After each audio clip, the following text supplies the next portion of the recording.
All right, we're all set. Wonderful. So, welcome to the Housing Commission's May 4th, 2022 regular meeting. This is a teleconference meeting with the Housing Commission members, city staff, and members of the public participating remotely to ensure proper social distancing in this federal, state, and local emergency. I will call the meeting to order at 6:34 p.m. And before we begin, I just wanted to provide some brief updates. First off, I'd like to welcome our newly appointed housing commissioners, Jackie Campos and Adriana Walker. Welcome, welcome. We look forward to working with you. At the City Council meeting last Tuesday, April 26th, the Council reviewed applicants and made appointments to fill vacancies on various advisory bodies. The Housing Commission had 2 vacancies, one seat previously held by Rachel Horst, who moved out of Menlo Park, and the second seat was filled by Chair Karen Grove, whose term ended in April 2022.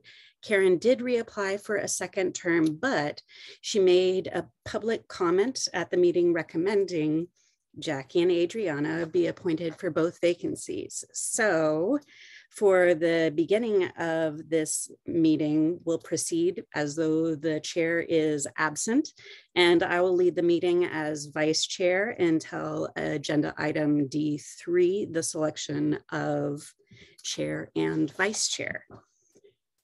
Okay, so with that, we will proceed with a roll call.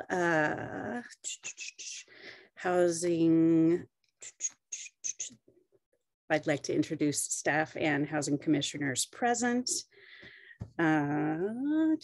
Commissioner Jackie Campos, Commissioner Heather Leach, Commissioner Nevada Merriman, Commissioner John Pimentel is here as well, Commissioner Nguyen, and Commissioner Adriana Walker. Wonderful.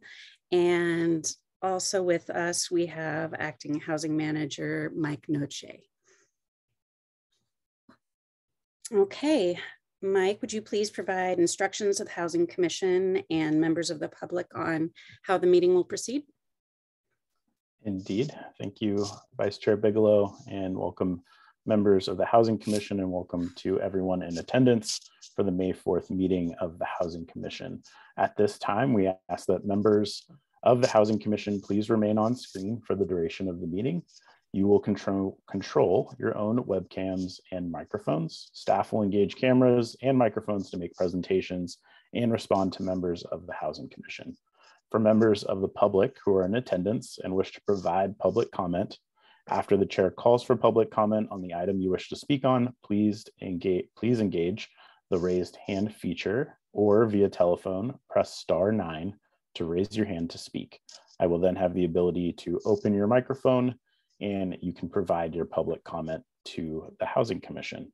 That concludes my instructions, and I will return the meeting to the Vice Chair. Thank you. Okay, so under public comment, the public may address the Housing Commission on any subject not listed on the agenda. Each speaker may address the Housing Commission once under public comment for a limit of 3 minutes. Please clearly state your name and address or political jurisdiction in which you live. The Housing Commission cannot act on items not listed on the agenda, and therefore the Housing Commission cannot respond to non-agenda issues brought up under public comment other than to provide general information. Do we have any public comment? Thank you, Vice Chair Bigelow. And just for any members of the public who are just joining me and may have missed my last announcement, if you wish to provide public comment, please use the raised hand feature, or if you're dialing in, please push *9 and I will have the ability to open your microphone. And it does look like we have one public comment. And I will get our timer ready to go. And our first public comment will be from Karen Grove.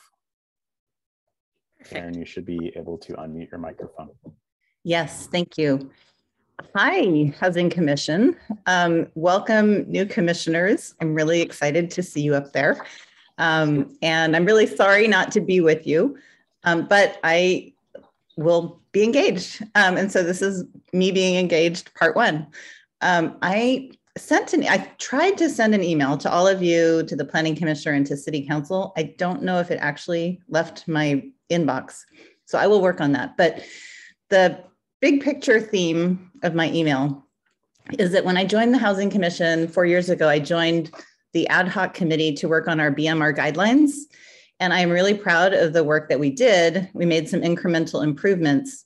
However, the big structural changes that are required in order to meet the needs of the most vulnerable, most impacted by the housing crisis, we have not gotten to yet.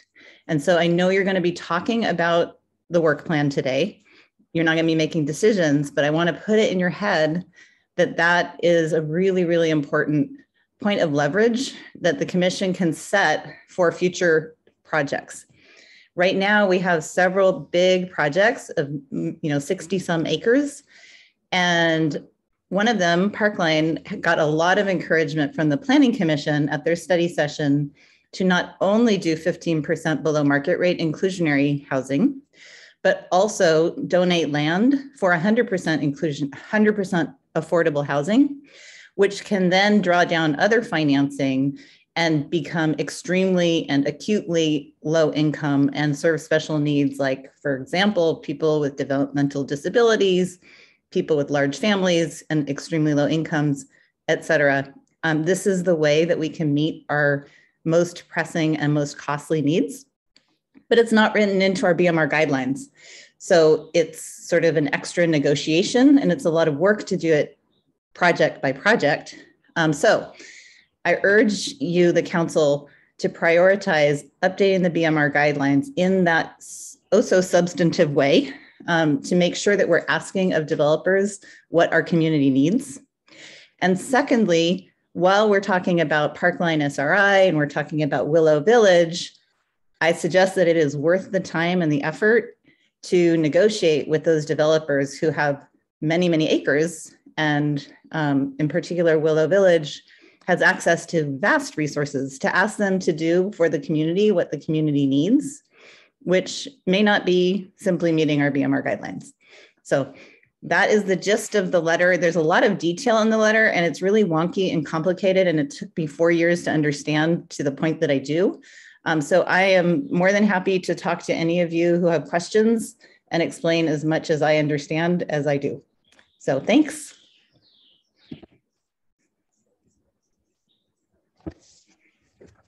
Thank you, Karen, for your comment. And I will give it one more moment. And just for anyone who's joined us who would like to provide public comment, which is item C, for items not listed on the agenda, please use the raised hand feature now. And not seeing any additional public comments at this time, I'll return the meeting to the Vice Chair. Thank you. All right, so here we go with regular business. Agenda item D1. Under regular business, the Housing Commission receives informational presentations in addition to considering policy matters and administrative actions. Are there any clarifying questions from the Housing Commission on item D1, approving minutes from the Housing Commission regular meeting on March 2nd, 2022, before taking public comment on the item?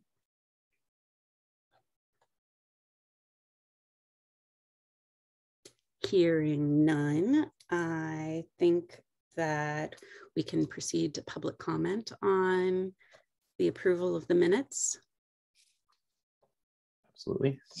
So for members of the public who are in attendance and wish to provide public comment on item D1, approved minutes for the Housing Commission regular meeting on March 2nd, 2022, please use the raised hand feature now. And not seeing any hands raised, I will return the meeting to the Vice Chair. All All right. So this item is open for Housing Commission discussion. Any commissioners have any comments about the previous meeting's minutes?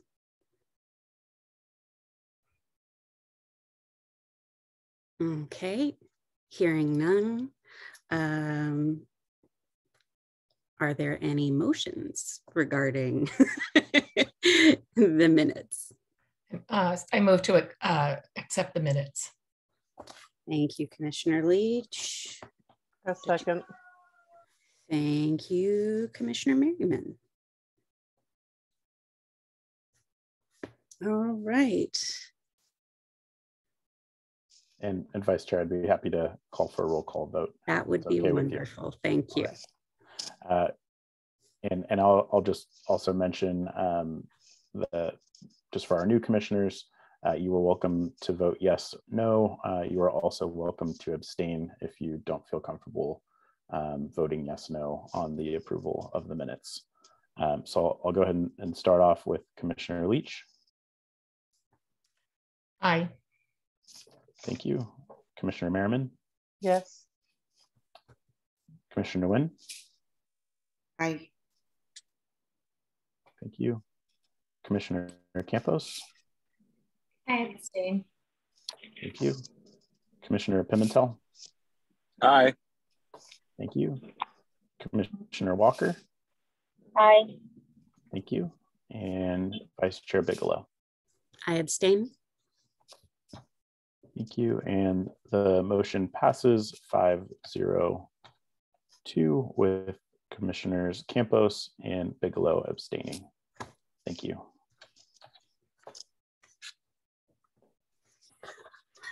All right. So we'll move right along to agenda item D2, presentation from the city's below market rate housing program administrator House Keys. Julius Nyanda and Candace Testa from House Keys will provide a presentation. Okay. Hello, everyone. Let me go ahead and share my screen here.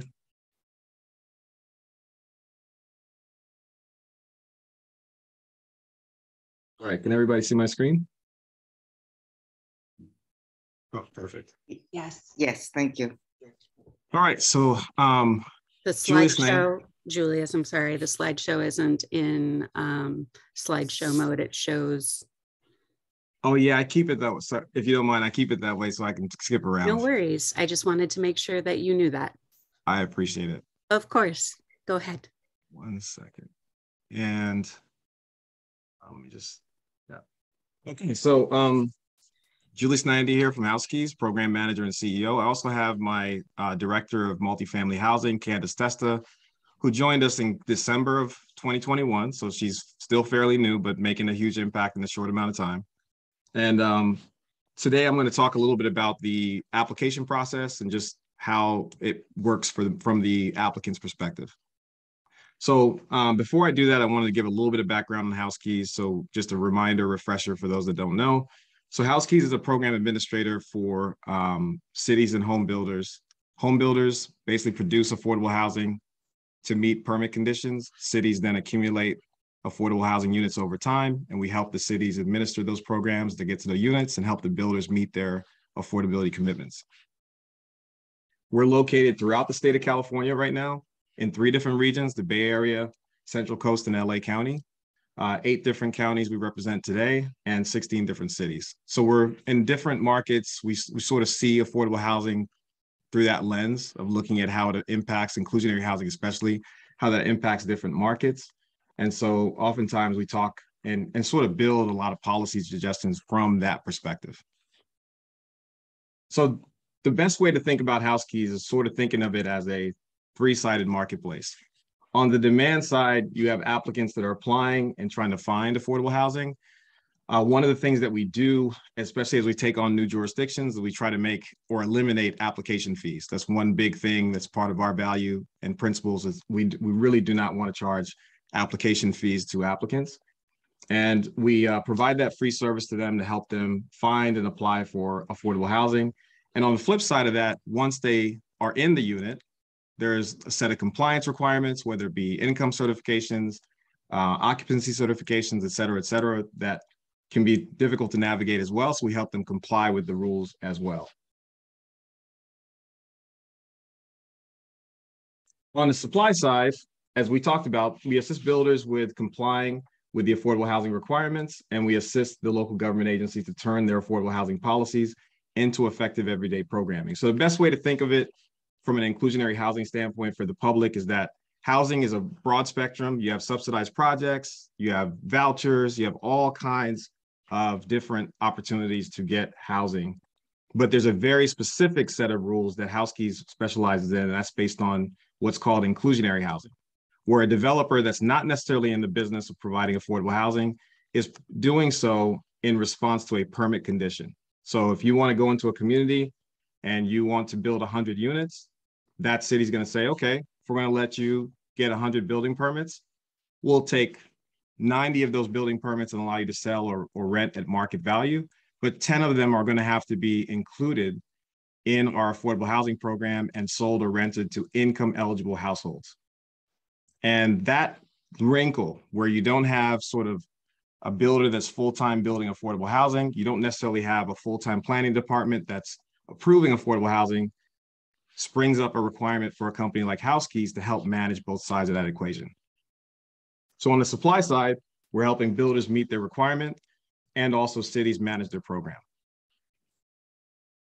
The last piece of the marketplace is really the transaction side. This is where it gets tricky, is that, again, everybody's doing these transactions in response to the overlay of affordable housing. And so on the ownership side, you're taking a normal first-time home buyer transaction and you're adding a restriction agreement, a deed of trust, a note, and HouseKeys helps manage that process as well. On the rental side, you have a lease contract that's normal, but you're overlaying that with requirements that the tenant has to comply with every year. So for the housing professionals involved, whether it be loan officers, real estate agents, escrow officers, appraisers, they all have questions about how that affects the ownership transaction. And on the rental side specifically, the property management company that's doing the lease up is going to have questions about how to comply with the programs there as well. So HouseKeys really, when we go into a city, the very first thing we try to do is take the city's website that tends to have a lot of information on it and really create one online resource for all the affordable housing that HouseKeys manages on behalf of that city. In the city of Menlo Park, that's housekeys10.com, and that's the primary city website. And then on the flip side of that, we'll talk a little bit later about myhousekeys.com, which is think of that as your headquarters for affordable housing. No matter what city HouseKeys manages, you're always going to go through myhousekeys.com. So before I really dive into the process, I just want to make sure that we cover the terminology, because there's a lot of terms that we'll use and acronyms that you'll hear in affordable housing. So I want to define that a little bit so that the audience can get the benefit of really understanding what we mean, both from, think of these first set of terms as industry general terms, and then there are HouseKeys terms that we tend to use that are really important to learn before you start engaging with the software. So the first thing is affordable. So no more than 1/3 of a household's gross monthly income is being spent on the housing payment. That's essentially the legal definition of affordability. So anybody listening to this that's paying more than 1/3 of their gross income on rent or a housing payment, if you own your home, that is not considered affordable if it's over 1/3 of your gross income. The second term that's really important is, what is income? So we're talking about 1/3 of your gross income. So what exactly is income? And that's defined as the gross monthly income before taxes are removed. And that can also include assets, depending on how the guidelines for that particular jurisdiction are drafted. So it could include a percentage of your assets. So if I have $90,000 in income and $10,000 in the bank, an underwriter can add up to $1,000, so 10% of my 10 grand I have in the bank, and have a total income of $91,000. And so income itself is considered your gross projected income over the next 12 months. This is a really important thing to understand, because when you go to your lender, they typically, or risk-based, or anybody that's looking at the risk-based assessment of your income, they're typically looking backwards 1 year or 2 years, depending on how they're viewing your income. So you're going to end up possibly with 2 different income considerations when you're going through an affordable housing process. One from a program eligibility underwriter like Housekeys, who's going to project out going forward 12 months, and the other from an underwriter that might be approving you for a loan or approving you for a lease that might go backwards 24 months. So there could be 2 completely different considerations of your income. The third thing that you'll hear a lot is median income. You'll hear that a lot in the affordable housing space, whether it's area median income or county-based median income. The median income is the primary number that sets all the categorization for everybody that can afford or is eligible for an affordable housing unit. So the main thing to understand about median income is the middle income. So it's not the average income. It's not the highest, not the lowest, it's the middle income. So all the counties in the county, all the incomes in the county of San Mateo, you get a median income based on half the incomes being above that number and half the incomes being below that number. And based on that median income, your household is categorized in either acutely low, extremely low, very low, low, very low, or moderate, depending on what your percentage is relative to that median income number. So if I make 15% of the median income of San Mateo County, my household would be considered an acutely low income household, and that would qualify me for units that are geared towards acutely low income. And that category was actually just created by the state as of December of last year. Our normal categories you'll hear will be like extremely low up to 30%, very low up to 50%, so on and so forth. So that number 3 term, that median income, is a very important term. The HUD actually published this number for all the areas in the United States as of April 18th, but that number still has not been published for the state of California. So we're still waiting for the state of California to republish the number from the federal government for all 58 counties in the state. The 4th term you'll hear us talk about is ultimately what we do in underwriting. When we're underwriting, we're trying to make sure that your household size and total income are within the categories defined by number 3.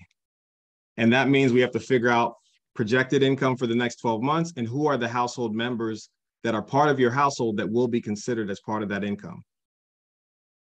And again, the challenge with qualifying or being considered fully ready to go for an affordable housing unit is that combination of being eligible at number 4, but then also being qualified at number 5. So I can't make too much that I exceed the income of the limit that's defined in number 3, which is all those categories, but I have to make enough to successfully make the housing payment. So this becomes the sweet spot that anybody applying for affordable housing has to be mindful of, is that you could be found eligible but unqualified. That's the big thing. You could be qualified but ineligible. So that's the sweet spot that you have to think about as an applicant. Then Housekeys uses a set of terms that are very important to define, where we take a policy. You'll hear a lot of times, if we're speaking from a housing commission standpoint, it's an inclusionary housing policy. So that policy requires builders to include in their projects a certain percentage that are going to income eligible households. And Housekeys converts this policy into programming. And we literally in our system call those things programs that you would get an application ID for. So one inclusionary housing policy in the city of Menlo Park actually splits out into 2 different programs, one rental program and one ownership program. And we have already, since taking over for the city last year, we've already had sales through the ownership program, and we've had rents through both vacancies and lease ups through the rental program. The people that are involved in each one of those programs gets what's called an application ID. And that application ID creates a relationship between your application and the city's specific programs, whether they be rental or ownership. You can have both. You can have an application ID for the rental program in Menlo Park. You can also have an application ID for the ownership program in Menlo Park and take advantage of both opportunities. The number 7 term is super important, is that every single home that's available for sale or rent is listed as what we call an opportunity. So in our system, you'll notice we have these opportunity records or a list of opportunities. Those are opportunities for rent or for sale, and each of those has an ID. In order for us to connect applicants to opportunities, number 8, a drawing is created.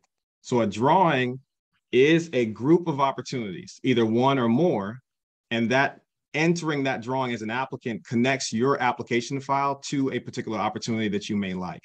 So you might see when you log into our system, and I'm going to demonstrate this today, you might go to the list of opportunities and you'll notice that many opportunities are repeating the same drawing number because they're all in the same drawing. So you have 3 different opportunities in the same drawing. So a drawing is really the way in which you go from applying for the program, which says, hey, I'm interested in anything that you have going on in the rental or ownership program in the city of Menlo Park, versus when I see a specific opportunity that I like that's defined in 7, I'm going to enter the drawing that's defined in 8 to indicate that I want that particular home for sale or for rent. And so entering a drawing is a way that you as an applicant indicate that you want a specific home for rent or sale. And that allows us to track it, that allows us to communicate with the builder, the city, to show that relationship being generated over time. Now, the reason why I emphasize so much that 8 is a grouping of applicants and drawings is because it's not a lottery. The selection process that happens within a drawing is not the drawing itself. So for a drawing, you could have first come, first serve, you can have timestamp, you can have all kinds of selection processes for any given drawing.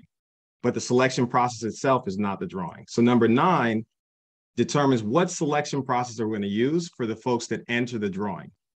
So if 100 people are in a drawing and we're trying to determine how those 100 people are ordered to be able to be reviewed and get an opportunity to rent or purchase a home, you'll see there's a selection process. So a lottery would be a randomly assigned number to everybody that entered that drawing. First come, first serve would be based on the timestamp that somebody enters the drawing. Application ID would be based on at what point did you apply and get an application ID for the program, and that then orders you inside of a drawing. So depending on the selection process used for that drawing, that's going to determine the selection order for anybody that enters. Finally, even though there's a selection process that could be pure, right? The date I entered, the randomly assigned number, or my application ID, certain cities, including Menlo Park, will augment that list using something called a preference. So it doesn't mean when you have a preference that you're not allowed to enter the drawing or you'll never get an opportunity for the house. It just means that the city has targeted goals of population that they're going after. And those that enter the drawing that don't necessarily meet those targeted goals are just selected after the folks that are meeting that target. And that won't necessarily always be the case where people that have the preference always enter the drawing, or not everybody that enters the preference or enters the drawing with a preference is going to be qualified and eligible. So there's still an opportunity for somebody without a preference that comes in, knows what they want, has their file together, is eligible, is qualified to still get a home that's in a drawing, even if they don't meet the preference requirement. That's super important for anybody out there in the public to understand, because I don't want people to be discouraged by the fact that, oh, if I see a preference, I'm not even going to apply for that city. So preference gives priority. So lastly, there's a file. Once we have the selection order, there's this file that you're going to generate that allows us to document, provide verifiable documentation that says that your household income, your household membership, all that information lines up with what you may have told us filling out our online forms that got you into the drawing in the first place.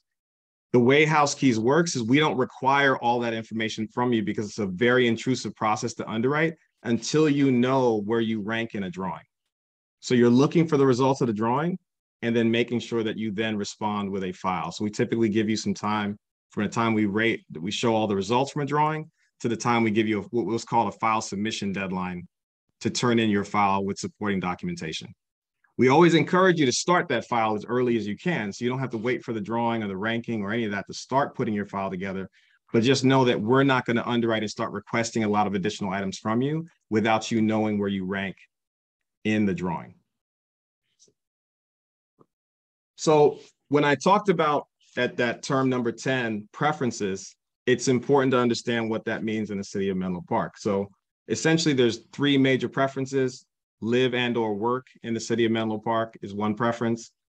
Unhoused is another preference, and then displaced is another preference. And each of these are defined, and we won't go into the definitions of each today, but it's important to understand that those preferences are there.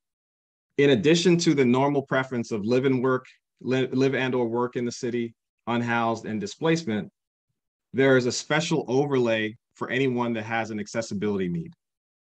And so you'll see on the right side, there are accessibility need adjustments that will go into certain drawings. And this is something that's going to be part of the drawing rules when we create the drawing to tell you how the different preferences apply and how the selection process applies as well. So preference is the way that people are reordered, but every single drawing sets these rules as far as the deadlines, how the preferences would be applied, and how the selection order would be determined. So lastly, I just wanted to talk a little bit about the income limits themselves. You can't see this enough because now we have 6 different income levels that we've seen from cities. Not all these apply right now in the city of Menlo Park with every single project that's available, but it's important that we do at least have a discussion about what that is. So as a person applying for housing, as soon as you get into the myhousekeys.com system, you're going to tell us what your total income is and what each member of your household, where they reside. That's going to set a total income for your household, and that's going to place you in one of these categories, one of these 6 categories, relative to the median income. So if I make 15% of that median income, I'm going to be acutely low all the way up to the moderate, which is typically capped at 120%.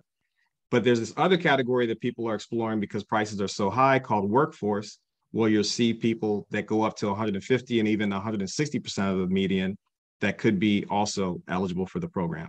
So again, because guidelines and programs are not static, and as they evolve, it's just important that we understand the landscape, because if the city or any city in the HouseKeys platform decides to change its mind, you want to keep in mind that there is fluidity to how these guidelines evolve over time. So high-level overview of the process. Number 1, you're going to create a myhousekeys.com account, get an application ID for the desired program, and then enter the drawing for the units that you're interested in. So there will be a drawing and a deadline for submitting your file of supporting documentation. Number 2 is you upload your file to the file cabinet, which I'll be demonstrating shortly. Then your file goes to a review by an underwriter.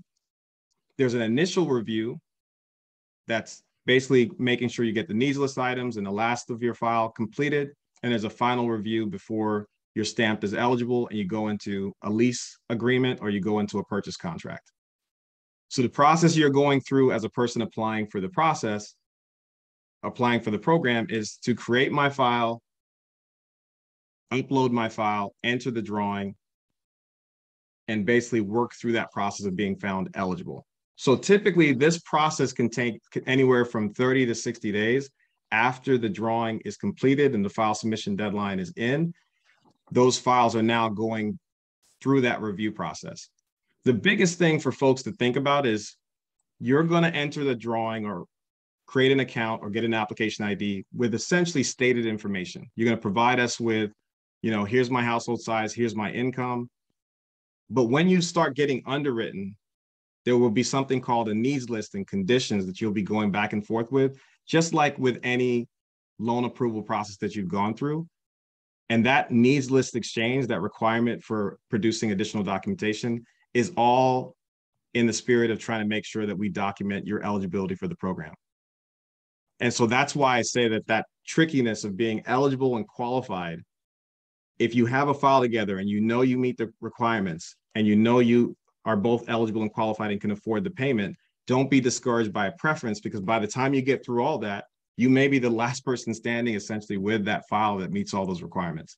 So the preference, while it does, create a priority, it doesn't necessarily eliminate folks that don't meet that preference. So I just wanted to keep reiterating that, because that's probably the #1 question we get from applicants, is that if I don't meet a preference, should I even bother applying for a program? So again, we talked about the headquarters of how you apply. That's at myhousekeys.com. That is the site that you're going to use to enter any drawing, apply for any program. So I'm going to just really quickly here. So the MyHouseKeys, or the housekeys10.com site, is for the city of Menlo Park. And then myhousekeys.com will look like this when you log in. So when you log into the MyHouseKeys site, you'll see that there are information profiles that are based on you providing information about your household members. You'll add a household member, provide their first name, last name, email address, marital status, and save that household member. Or you'll add income, and you'll provide the different income types, whether there's no income, disability, employer, spousal support, etc. You'll add that. So as you provide income information, you'll see that there's a total income, total member count, and that will be reflected at your summary as a household of 2 with a total income of $95,000. So the tricky thing about how this income categorization works is it's all based on county. And so the reason why that's super important is as you travel, let's say up to 101 or up to 880, from Alameda County to Contra Costa County to San Francisco County to San Mateo County to Santa Clara, each county you cross into has a different median income and categorizes you differently based on being a household of 2 earning $95,000. So literally, if you're in the 9-county, 8-county area, there could be 8 different considerations of what your income category is. So when you see an opportunity posted in the city of Menlo Park, you're thinking of yourself as applying for a program in San Mateo County. And what is my income relative to San Mateo County's median income? And that's going to place you in that income categorization. You're going to go over to the program center. And in the program center, you'll notice the terminology that I use there. Programs, drawings, and opportunities are all reflected as we talked about. So for programs, each of the city's programs that we have are listed here. And you're going to request that application ID, as I mentioned, for that particular program. So for the city of Menlo Park, you'll notice you could request an application ID for the ownership program. You can request an application ID for the rental program. You can be in one drawing per program at the present time, the way it's set up. So I can't be in more than one ownership drawing. I can't be in more than one rental drawing at the same time as being ranked at the same time. Once that ranking is complete, I can always opt out and I can enter another drawing, but I can't be in 2 at the same time. So that's the current way that this works, is you get that application ID. And then you'll see from that application ID that you have, you'll view the opportunities that are available. And each opportunity that the city of Menlo Park has here, you'll see they'll have their income, or sorry, the monthly rent that's there, the income category, and the information about that property. And you would be entering the drawing for any of the units that you're interested in. You'd enter the drawing. And as I mentioned before, you'll notice that some of these opportunities have the same drawing number. So one opportunity has 357 here, but these 2 opportunities for the 2 lows are both in drawing 356. If I go over to the drawings tab, I can view these drawings specifically by the drawing itself and not look at it by opportunity. So on the one hand, I've got my application IDs for the program. I can view just the opportunities themselves to look at individual homes. Or if I want to just look at the drawings that are available, I can look at the drawings that are open for Menlo Park and go right to the drawings that I want to enter specifically. So you have those 2 views based on your application ID relationship. The last piece I wanted to talk about is once I'm in a drawing, the first thing I want to do is start thinking about uploading my file. So the file cabinet is essentially where you're going to upload or provide all the information that supports what you've provided to us in the online forms. You'll notice that there are tabs in the file cabinet for the application documents, the income, the assets, the qualification documents, and the preferences. So we talked about preferences and making sure that I live or work in the city. You're going to provide documentation that proves that you meet that preference requirement. You're also going to provide application documents, income documentation, assets, and qualifications. What each of these tabs mean can be viewed by clicking on the question mark, and you'll see that there are application docs there that explain. And even there's links there that you can go to that show you how to put together a file. So if I'm a renter, I technically can go to housekeys.org/renter file. And there's a specific website that we've put together that just talks through what it means and what it requires for you to go through and put together a renter file, even including the tenant screening process and all that. So every one of these tabs explain it. What's income? You'll see that the 12-month projection, as we talked about. So all of that will be explained in the website. And so these tabs here on the menu are going to explain everything that you need as far as income information profiles, getting your application ID, entering a drawing, seeking out opportunities. And again, we talked about with the file cabinet, being able to upload your file.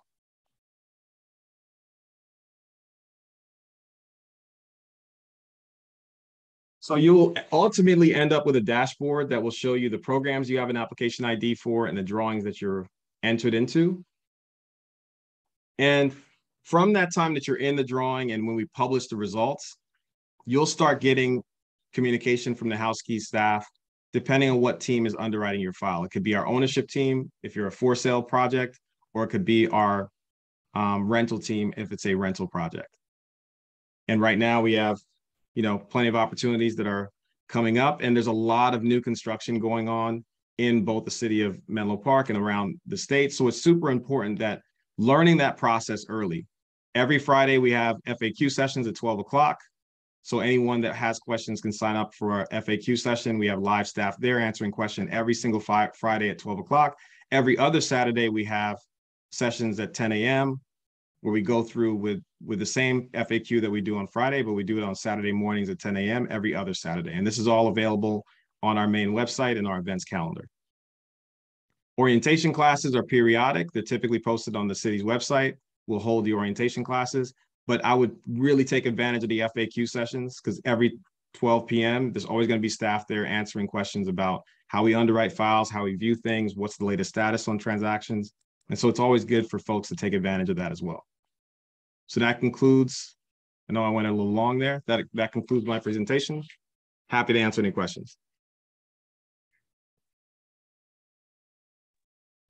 All right, thank you so much for that and all of that information. You're right, it was a lot to digest, but it was wonderful to hear. All right, are there any clarifying questions from the Housing Commission before we take public comment? I see. All right, Commissioner Leach, I see you first. I was just curious on, I'm new to all of this, and I'm always surprised by the numbers that we're talking about when we're talking about with the income. On slide 11, do you know, are there numbers to go somewhere to go along with what we mean by acutely low income all the way up to workforce? Yeah, so this is a good example of and again, we're working from December 2021 numbers. So we're still waiting, on pins and needles for the state to interpret what the federal government did. But these are the latest numbers based on December's ad. So acutely low, you can see a household of one is $15,700. And I want to make sure I'm still sharing because sometimes I do that, start talking without sharing. So I'm still sharing, right? You can see slide 17? Nope. Okay, No. let me show you that. 1 second, sorry about that. Thank you. Okay, can you see it now? Yes. Okay, perfect. Yes. So this is for San Mateo County. These are the numbers from December 2021. And acutely low income is $15,700. And you've got moderate income all the way up to $125,650 for a household of one. And that median number that I was mentioning earlier is this $104,700 for a household of one, all the way up to $197,450 for a household of 8.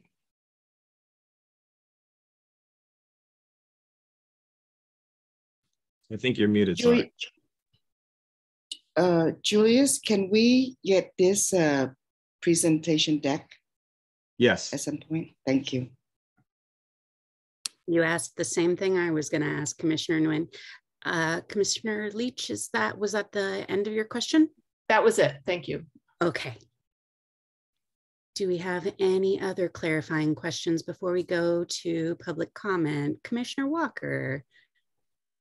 So are they able to, the applicants, update their information and income throughout the year on that housing software? Yes. Yeah, you can edit any of the incomes. You can edit any of your household sizes at any given time.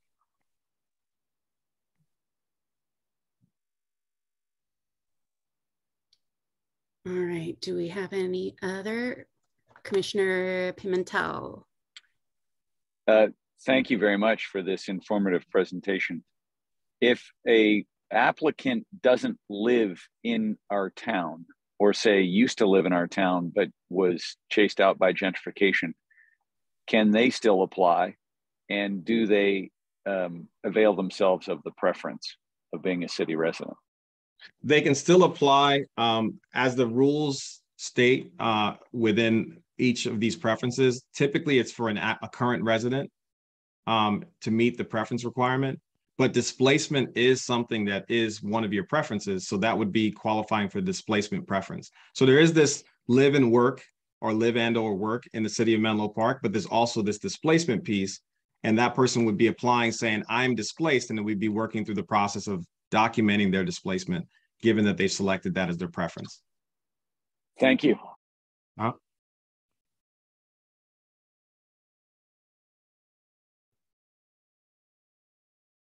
All right. Any last clarifying questions from anybody else? No? Okay. I had a couple that I wrote down somewhere. And essentially they were, there they are. Okay. So I heard that you said that FAQs were done every Friday at noon and Saturday at 10 a.m., which I love. I think is wonderful. Are those online? Yes. So we do them online. Right now, we haven't done any live orientation classes in probably 2 years, just given I think everybody's still a little on edge to get in the same room, 50 people, 60 people at a time. So, but all of our webinars are live and recorded, and we post the videos of those orientations on the site as well. So if anybody misses them, we still typically tend to post them on our website within a given period of time. Sometimes it gets a little backed up with our video team, but we are probably maybe a week behind right now. Sure. Okay, great. Do you have any clue as to when you would start doing them live again? I know that's a little bit like asking you to predict the future of the nation. My concern is always the digital divide. And so I want to make sure it's accessible for everybody. And I worry about those folks who don't have access to computers. Yeah, I think one of the things we're trying to explore, and we're looking at probably doing our first in June on site in one of our cities just to test it out. It's trying to figure out like an outdoor venue, or since it's summertime, take advantage of the nicer weather and try to get outdoors. So we do plan on getting that on the calendar. We're testing it right now, and of all places, San Luis Obispo. So we're going to see how that June event goes, but we will be branching out and doing them in June, July, this summer, definitely. So we'll have a summer calendar that will include some outdoor events. That'll probably be our test run before we go indoors. Wonderful. Thank you so much. That's really helpful. And I know that Commissioner Pimentel brought up the displacement overlay and the qualifications regarding that. Are there any time frames related to that, or is it just anybody who's been displaced from Menlo Park ever? I know that, and I'll have to kick it to Mike on this, but I know that our team did the overlay recently with, because normally I think when we first came on board, it was just to live or work, and then the displacement and the accessibility, we sort of added the overlay. So the nuanced details of what the guidelines currently say, because I think we had an additional change to those guidelines, and I think, Mike, we're working on updating them to define it more granularly as far as what the rules are with displacement. Okay, I just wanted to know for the public's understanding. Yeah. Acting Housing Manager Noche, you get answers? Yeah, happy to jump in, Vice Chair Bigelow. So the displacement preference, it's in the guidelines, and this is in section 8.1. And it's under the live work. There's also an unhoused preference, and we also added an accessible unit preference as well. The displaced preference specifically is if someone was living in incorporated Menlo Park for 3 or more years and then were subsequently displaced. So that kind of kicks off the parameters of that provision there. And then house keys would work with that applicant to make sure that they have the documentation to support the preference. Got it. So it's not for any particular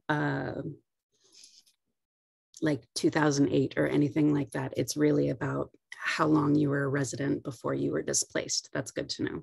Correct. Okay. And the second one is for you as well, Mike. And it's just about the accessibility overlay that is for, we said,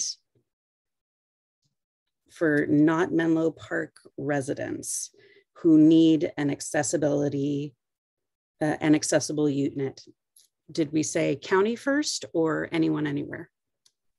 So for accessible unit preferences, essentially anyone with an accessibility need across the board will essentially be ranked higher or have higher preference essentially than someone who does not have an accessible need. So that would go for both folks or households, excuse me, that meet a Menlo Park preference and also do not meet a Menlo Park preference. So you have, basically we are giving a higher ranking or / preference. It gets a little confusing in regards to the terminology there, but essentially if you have an accessible need but you don't meet one of the Menlo Park preferences, you would still be ranked higher than someone without an accessible need with a Menlo Park preference, and that's specifically for accessible units. And we do have the order in case I'm not describing it as clearly in section 8.1. And we do list the order, which starts, and I could read it off, but I don't want to be redundant. So just let me know if you'd like me to. I'm happy to read it as well. That's all right. I appreciate you letting us know where it is in the guidelines. And I think that folks can look it up if they're really, really interested. Okay. And the last question I have is households are generally thought of as more than families, right? And I saw single, domestic partnership, all of that, but you would take as a household folks that are just living together as roommates, correct? As long as they had an established history of being roommates? Yes. So the way it's kind of interesting how it works. So a householder is the primary person that occupies that address, and then everyone has a relationship to the householder, and it doesn't necessarily need to be, it doesn't need to be a family tie. So it's just a relationship to the householder. Now, how can we validate that that's a valid household, right? That's the trick of the underwriting, right? So on the paper, somebody can look like that's the case, but if there's not if you kind of, there's always this caveat of, are you forming a household? And then to what extent does the program support you forming a household to qualify? That is something that we watch out for on the underwriting side. Got it. Okay, that is terribly, terribly helpful. Like everything that you have said up until this point. So again, I really appreciate it. Mike, do we have any public comment on this item? Thank you, Vice Chair. And I'll make an announcement for public comment for anyone who just joined. For members of the public who are in attendance and wish to provide public comment, please engage the raised hand feature, and I will have the ability to open your microphone and you can provide your public comment to the Housing Commission. And it does look like we have public comment, so I will get our timer ready to go. And our first public commenter will be Pam Jones. Pam, you should be able to unmute your microphone now. Good evening, commissioners, staff, and Mr. Nyanda. Hope I got that close. Pam Jones, longtime resident of Menlo Park, living in the Bellhaven neighborhood. I am really excited about everything that you said and hopeful that residents in the past that have been terribly disappointed with how the lottery worked and not having complete applications, but not getting support that type of thing. So this is really, really hopeful. I do have two questions that may be for Mike, but I'm not sure. And these are in regard to the apartment's compliance with the rules. Who is going to be making sure that they are treating their residents, increasing rent, that sort of thing that is in compliance with the contract that you have with them. And if they are not in compliance, what will be the penalty? So that's it. Thank you. Thank you, Pam, for your comment. And we do have another public comment. One moment. And our next public commenter will be Karen Grove. Karen, you should be able to unmute your microphone. Thank you. So that was a great presentation. Thank you, Mr. Nyanda. One of the things that I put in my email, which I think I successfully managed to send to Mike after I made my previous comment, is about our Bmr income below market rate income bands. And you put language to it, Mr. Nyanda, the difference between being eligible and being qualified. So my opinion, this is my comment, is that if Menlo Park says that we provide below market rate units for anyone who is low income, then if you are eligible as a low income earner, then we better make sure that you're also qualified. And the way we could do that is by setting limits on how much rent can be charged to people who are low income. We could subsidize people who are low income so that they can afford the rent. There's lots of ways, I guess. I think Mountain View sets the maximum allowable rent to 30% of income in the middle of the range of any income band. But I think it's really disingenuous to act like we provide below market rate housing for people who earn anything in a certain income band when actually we don't, because at the lower end of the income band, they don't qualify. So I would love to pose that as like a problem to be solved with our Bmr guidelines. And possibly Mr. Nyanda has like examples of best practices from other cities. So that is it. Thank you so much.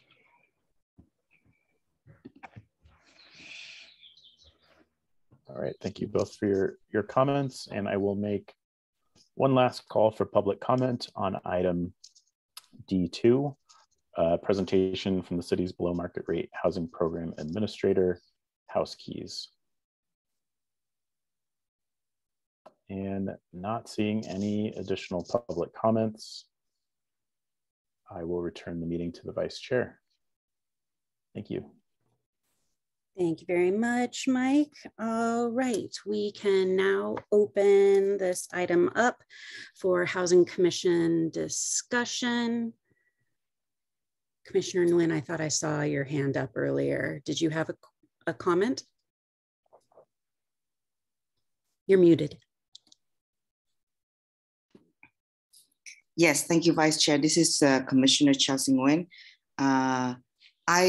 I'm posing this question to the commission and also Mike and also to House Keys.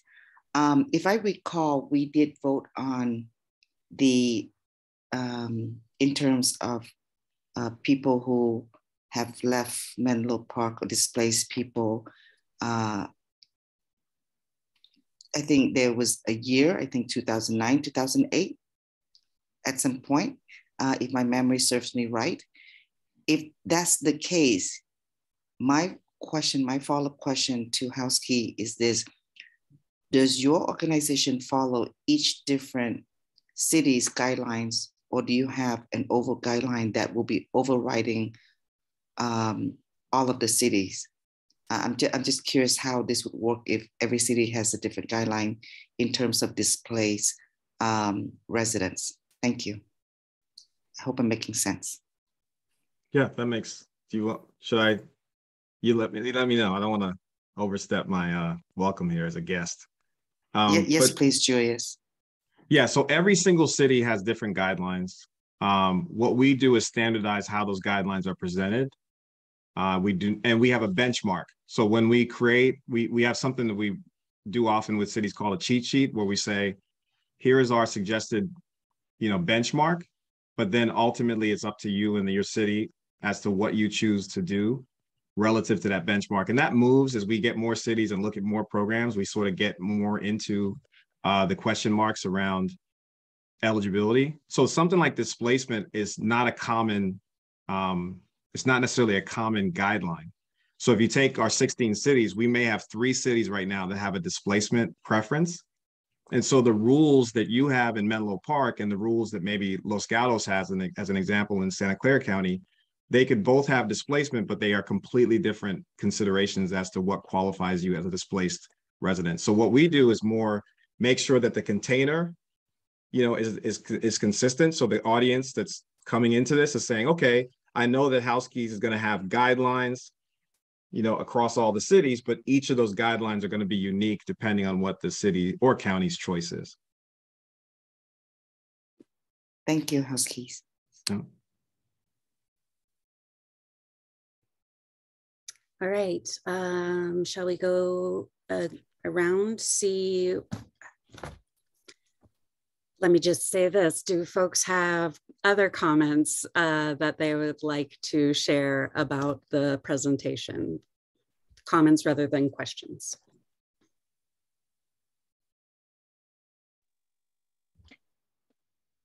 Commissioner Walker, I saw you come off unmute.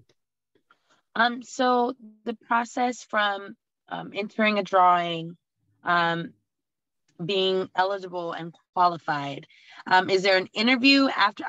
I know you said comments, but this question came to mind. Is there an interview with House Keys that takes place upon being verified or qualified and deemed eligible for a unit that transpires? Or I guess what does this look like upon entering a drawing, being found qualified, verifying all of your information?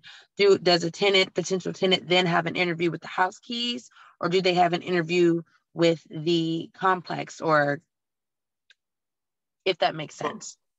It's a great question. I'm going to punt a portion of that to my multifamily director, Candace, to get in details. I just want to overlay that answer a little bit, is that what we try to do is really make the rules very objective and clear for the applicant. And so if they meet that requirement of being eligible for the program and found qualified based on what we require the property, the site team to provide us as well, because they have to give us that stuff up front. So they have to say our requirement is 2 times the rent or 1.5 times the rent, whatever their requirements are, that get paired with the program eligibility requirements that we get from the city up front. So once that applicant is both eligible and qualified, the idea that they have to go through another hurdle, like let's say an interview, it just sort of becomes one of those things where we're like, hey, we're crossing into fair housing, right? Where if somebody meets the requirements that are stated, then they get the house. They're signing the lease. There is no kind of question mark. House Keys does support them. So we're working with them to sign the lease or sign the purchase contract. So they do go through a process on the transaction side of it. But once you pass those stated requirements, that's the reason why we do this, right? Because a lot of times there may be those kinds of things happening and it's not clear to the city or the builder or anybody how that person didn't get the home, even though they met the requirement. So this just the concept of interview just kind of does raise those antennas of fair housing, because that's one of the ways that folks have been eliminated in the past after they meet the stated guidelines. And so we try to make sure that's one thing that we work with attorneys. We have a lot of experience with sort of going to battle on fair housing items. In fact, we just had a very lively conversation this morning with one project, because it is important that we get the guidelines, whatever they may be, whatever they are stated to be, but it's very clear to that applicant as to once I cross your hurdles that you put me through, there's not this, oh, there's an interview and we didn't like the way you interviewed and therefore you don't get the home. That's something that we don't stand for at all. So, and I just want to make sure that just the detail around what you asked, because there is some more detail to that. I'll let Candace speak to that. Great question. I think Julius covered really the base of everything, and a lot of what we do is with fair housing in mind. So that's one of the reasons why when the list initially goes to a property manager for them to start calling the applicants, this is where they're starting to do their qualifications. So we're really paying attention to what are they saying they're going to do? What is their tenant selection criteria? We hold them to that. We collect them annually when we review the project. So then once they've gone through what we call qualification, when they've gone through their qualification factors and they've been approved by the project, then we're going through eligibility criteria. So with house keys, once they come to us, we do speak with them. Our underwriting team is in communication with them, but the interview process that we're thinking is not something that house keys is doing. By the time they come to us, they've already been qualified for that project. House keys' role is then to just make sure that they're qualified for the program. So it doesn't matter what they look like, who they are. We're looking at their income. We're looking at the nuts and bolts of who this household is in terms of whether they're going to program qualify. So by splitting up the process in that way, House Keys is able to work with them to ensure that the site team is following what their own criteria are, that they're ensuring that their tenant selection criteria are being met. Then once they come to us, they're just coming to us from a program eligibility perspective. And then on the backside, once a household has occupied a unit and the unit has been filled, they're coming back to us, they're providing the lease. And so we're really seeing this applicant from start to finish, from when they're initially going through qualifications with the project, all the way through signing the lease. So we can keep as much of that fidelity as possible to make sure that the people we're giving that have been put in order are the people that are actually getting the units. So hopefully that answered your question. And just to piggyback on that a little bit, the rental program functions very differently from the ownership program. So House Keys has two very different teams. So our ownership team, you have to qualify before you're made eligible, but it's a different kind of qualification because your qualification for purchases is your pre-qualification with a lender. So you're getting lender certified first, and then you're coming to us with your loan approval, and we're doing the eligibility piece. If you can't get financing, then there's no point in putting you through the eligibility process. Whereas with rental, it's kind of a different piece where the property manager is doing that qualification, and there's a tenant screening process, and then they come to us for the eligibility underwriting as well. So because eligibility underwriting is very intrusive and heavily documented, because we're doing a lot more review of what that household is, we try to get the mortgage pre-approval out of the way on the loan side, and we try to get the tenant screening out of the way on the rental side. So you spoke of compliance, and that to me, I hear certification. So what does that entail once a tenant has occupied a unit and it's time to provide more income? What does that look like? So the recertification, this is what we call a tenant level review. So this is part of our compliance to make sure that that household is continuing to qualify for the program after the time of move-in. So the process looks very similar to the move-in packet that you will complete for program eligibility. So we work directly with the site teams. So we have a program manager that reaches out and works directly with the site teams to collect the packets and the documentation from the residents. Then we get the packets. We work directly at that point then with the residents to build up their file and make sure that they continually qualify. So our team, we have a program manager with dozens of years of experience in affordable housing. She works directly with the site team and then with the resident to make sure that they continually qualify on an annual basis. And that will be based upon the median income for that county, correct? Exactly. Every city, every jurisdiction, even sometimes different agreements within the city have rules on how to handle a household once they've gone over income. So there's different rules that apply. Sometimes the income limit goes up a little bit. Sometimes they have a little bit more time to exit the unit. Every city handles it a little bit differently, how we do that over income process. And we're staying very closely. We work with the tenants. We're really trying to figure out how to make sure that they remain in compliance. And then unfortunately, if they don't, we work with the city to make sure that they are exiting as timely as possible. Sometimes we deal with households that are just slightly over the income limit. So we want to make sure that everybody's treated fairly all the way through their process. Thank you. No problem. I so appreciate those questions, Commissioner Walker. And I think it's really important to note that this is an annual process, and once a tenant moves into the unit that they've been deemed eligible for, they are fully aware of what will be asked for them in the future, a year in the future. So they have tons of time to prepare. When I used to work in BMR administration, your tenants got really used to, oh, I have to save my bank statements for such and such amount of time, things like that. We try to do that so folks can understand what's coming, because it's less anxiety ridden that way. Okay, I see a couple of raised hands, so I'm gonna move on. Commissioner Nguyen, you've already had a chance to speak, so I'm gonna go to Commissioner Merriman first, if that's okay with you. That's no problem. Thank you. All right, Commissioner Merriman. You're on mute. Hi, good evening. It's nice to see you again. Last year we had asked a little bit of information about outreach, and then also, although you're no longer a new consultant to the city, as you get more experience, it would be interesting to me to report out on some of the information as to who is obtaining the homes. And so a little bit of data as to who we're reaching in our outreach, but also who we're housing with the program. Thank you.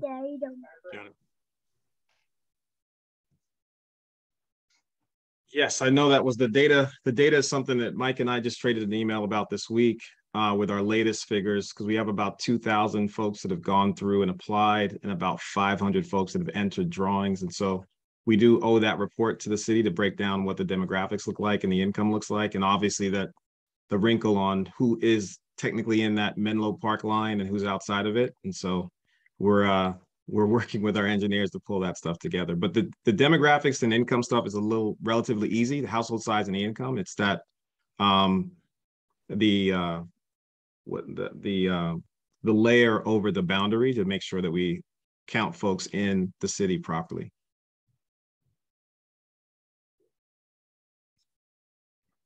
Great, thank you so much.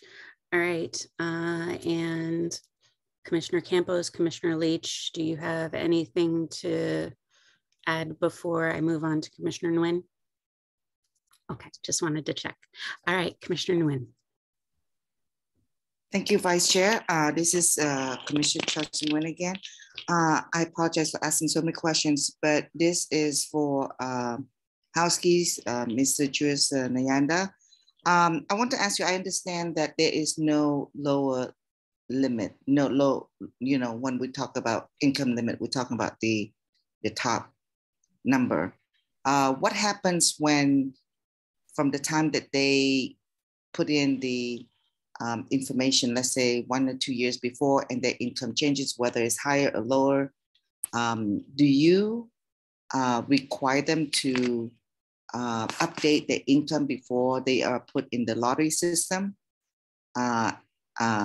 And I understand that the income may go higher, but what happens when just things happen, COVID happens, medical issues, divorce, et cetera, and the income drop, and and now they are facing serious financial issues.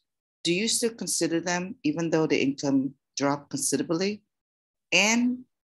Or if they are getting assistance from the county, such as vouchers? I think they're assessing as Section 8. Thank you so much. Yeah, so I'll punt a little to Candace on our team as far as the particulars of vouchers and how that plays in. But there are situations right now that are just going to be the reality, where the income changes throughout the course of the time they first apply with the program. And like you said, maybe a year or two later, they may be entering a drawing and going through that process. So each time they're underwritten for eligibility. So if they enter a drawing and even if they have stale income, they're going to end up updating their income through that process of being selected. So the selection process just kind of, while we do encourage everybody to keep their income updated, it really matters most when you enter the drawing, you've met the preference, and now you're selected, and now we enter into underwriting. We're going to have you update your profile at that point either way. So we do catch it. But yeah, to your point, sometimes you have somebody that had a major drop in income, or they're making up the difference for some past drops in income. And it is the challenge of underwriting. And there is an appeal process. We kind of work through the appeal process with the city as well. But it is definitely one of those challenges as income changes. But they don't technically need to have their income to be laser dialed in until they're selected in that drawing. So they can enter the drawing with outdated income, but once they're selected, they'll update it through the underwriting file. And then Candace has, loads more experience than I do about how the voucher system works. Vouchers, when a household has a voucher, typically the minimum income requirement is screened using whatever the tenant portion is. So by nature, a voucher is typically covering 30% of a tenant's gross income. So when the property managers, and ultimately I want to be kind of clear on that one as well, House Keys is screening for program eligibility. So that's that maximum number that we're talking. But the minimum income requirement is typically something that's being screened by the property. So those are screened and as they're coming to us. So there's some properties that will even accept a household that has zero income, but sufficient assets to cover the rent. So every property has a little bit different rule on how they're going to capture those households that don't have income. So just to cover the Section 8 portion, as I said, when they're looking at that minimum income, they're actually looking at what the tenant portion is. So they're reaching out to the caseworker. It's always very hard sometimes for them to get that RFTA package, that request for tenancy approval. Sometimes people have those on hand and sometimes they don't. So our property managers, we encourage that they reach out to the caseworkers with the county to get that information to make sure that they're qualifying them. Most projects use a 2 times rent calculation. So by nature, Section 8 tenants will meet that requirement, just simply because how the tenant portion is calculated. So hopefully that answers a little bit of your question. It is right now, we unfortunately see people that, as we're going through their paperwork, as Julia said, their paperwork has to be no older than 30 days old at the time they complete their packet. So we have a lot of applicants that maybe they missed one round in another project, but then now they've come back to us and they have stale paperwork. So that's when we're recapturing their income, and it does happen. Very recently, we had 2 in 1 week. That one was a job loss and one was a job change to move out of state, and they lost their income. In one case, they had a family member that was able to assist them, and another, they had assets that covered it.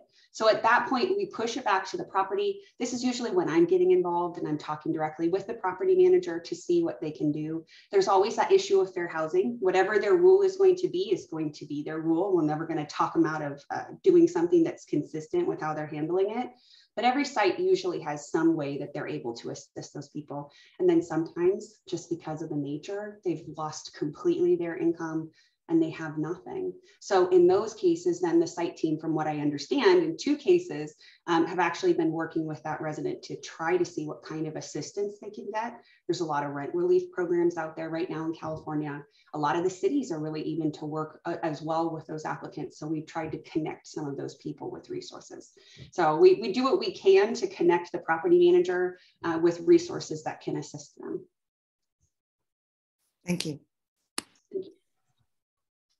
And if I may, through the vice chair, I just wanted to put a plug in, and I'll definitely work with House Keys to make sure they have up-to-date info on the recent funding or somewhat recent funding that went over to Samaritan House in San Mateo, just to make sure with this most recent round of annual certifications, which are due on July 1st of every year. So that's what they're working on, actively working on right now to get those properties annual recertifications in line essentially and reported back to the city, and essentially reported to House Keys, who's doing that on our behalf. But that being said, the city has partnered with Samaritan House.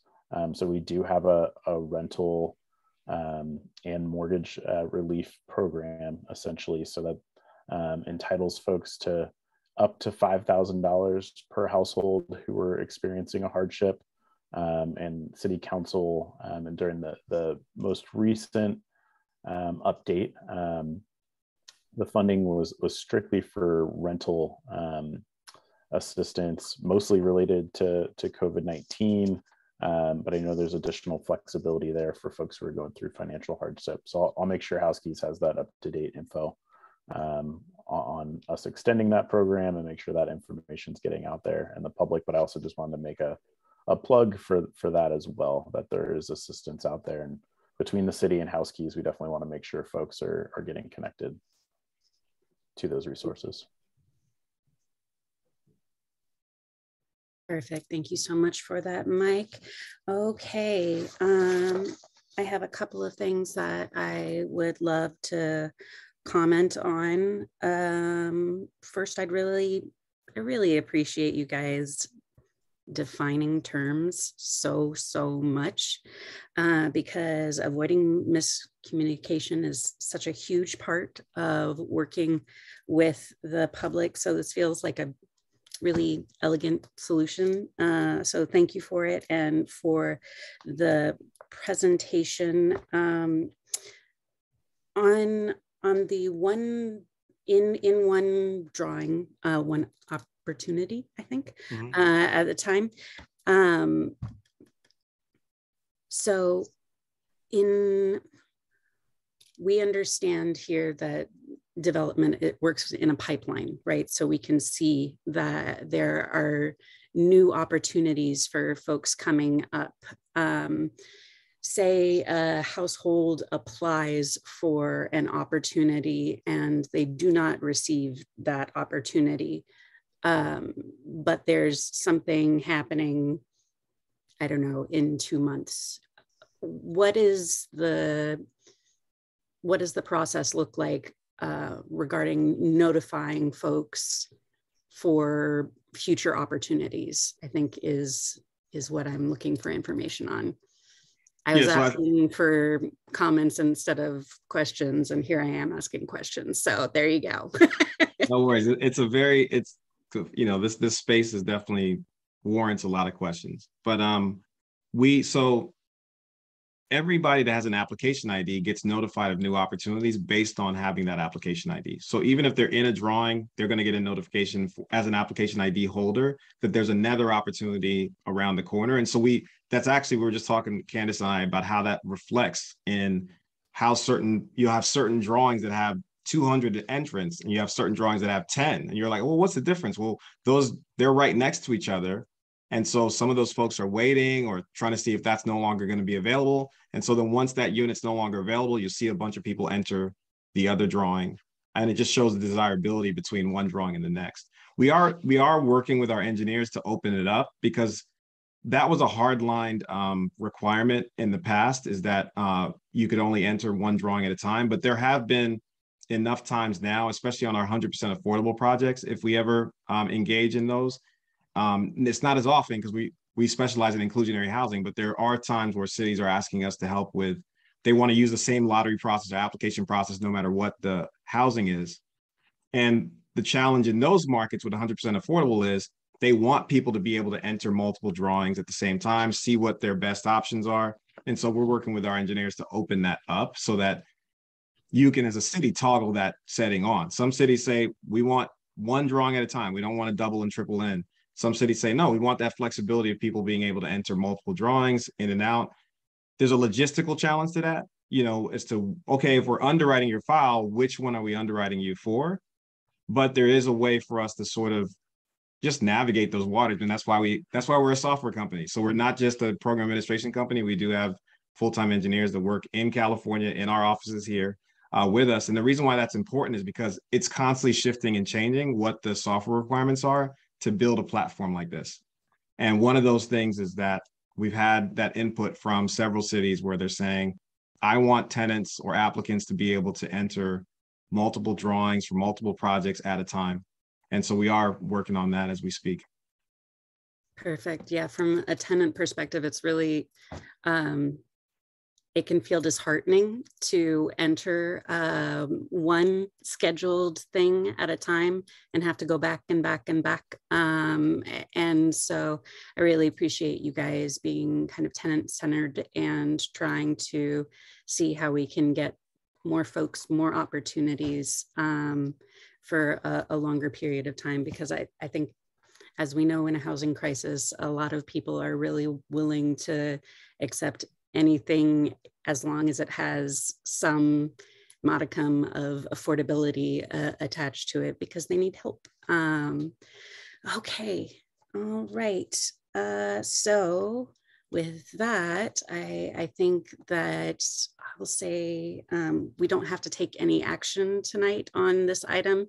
So thank you so much for being here and taking such good care of our residents and hopefully potential future residents, and that you don't have to stick around. So I will let you go. All right, well, good seeing you all again. Have a great night, and we'll get you that report. Take care. See you. Thank you so much. Okay, so next item we have coming up is item D3. I wanted to, the selection of the chair and the vice chair. I wanted to flag the fact that we've been here for an hour and a half and see if folks needed a 5-minute break or if they want to press on.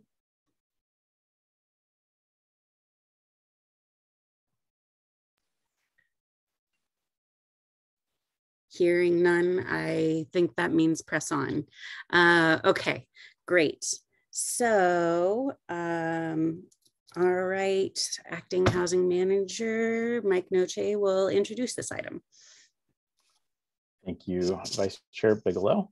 And as the Vice Chair mentioned, with the departure of our previous Chair Grove, she's been acting in the running the meeting tonight. So at this point, we'll have the selection of the chair and vice chair. We'll take two separate motions, essentially. One for the selection of the chair, and then we would like to have, and we'll do a roll call vote for that process, and then also a separate selection for the vice chair with its own roll call vote as well. Basically, typically what we've done for just historical reference, especially for our new commissioners, commissioners are welcome to make comments to the commission as a whole, and let the commission know if a commissioner is interested, if you are interested in one of those positions, and may inquire about general support before a motion is made, essentially. You can also vote for yourself, as well as other commissioners, but basically when we go through a roll call vote, it would be for one specific commissioner. So we can talk through this. Sometimes it gets a little confusing at times on how we can proceed. So if we reach an impasse or something like that, I'm here to assist, essentially. So don't want to put any additional pressure on Vice Chair Bigelow. We appreciate her running the meeting in our past Chair Grove's departure from the commission. So with that, I'll open it up the floor, and Commissioner Merriman, feel free to jump in. Sorry, Mike. I just wanted to make sure that we didn't have any public comment before we went to commissioner discussion. Sure, that is a great point of order. Thank you, Vice Chair Bigelow. So we'll go ahead and start there with public comment. So for members of the public who are in attendance and wish to provide public comment, please use the raised hand feature. I will then have the ability to open your microphone and you can provide your public comment to the Housing Commission. And one last call for public comment on item D3, selection of the chair and vice chair. And not seeing any public comment, I'll return the meeting to the vice chair, or if you'd like to open it up to the floor. Absolutely. And for this section, I'd like it to work so that we have discussion first, and then if folks have motions, they can make them after we've had a little bit of conversation. I saw Commissioner Merriman first. Okay, thank you. Mr. Neche, can you remind me kind of the order in terms of who has been on the commission the most? I think that longest is me, and then I get a little bit hazy in the middle, and I certainly know who is new. Can you remind us of that?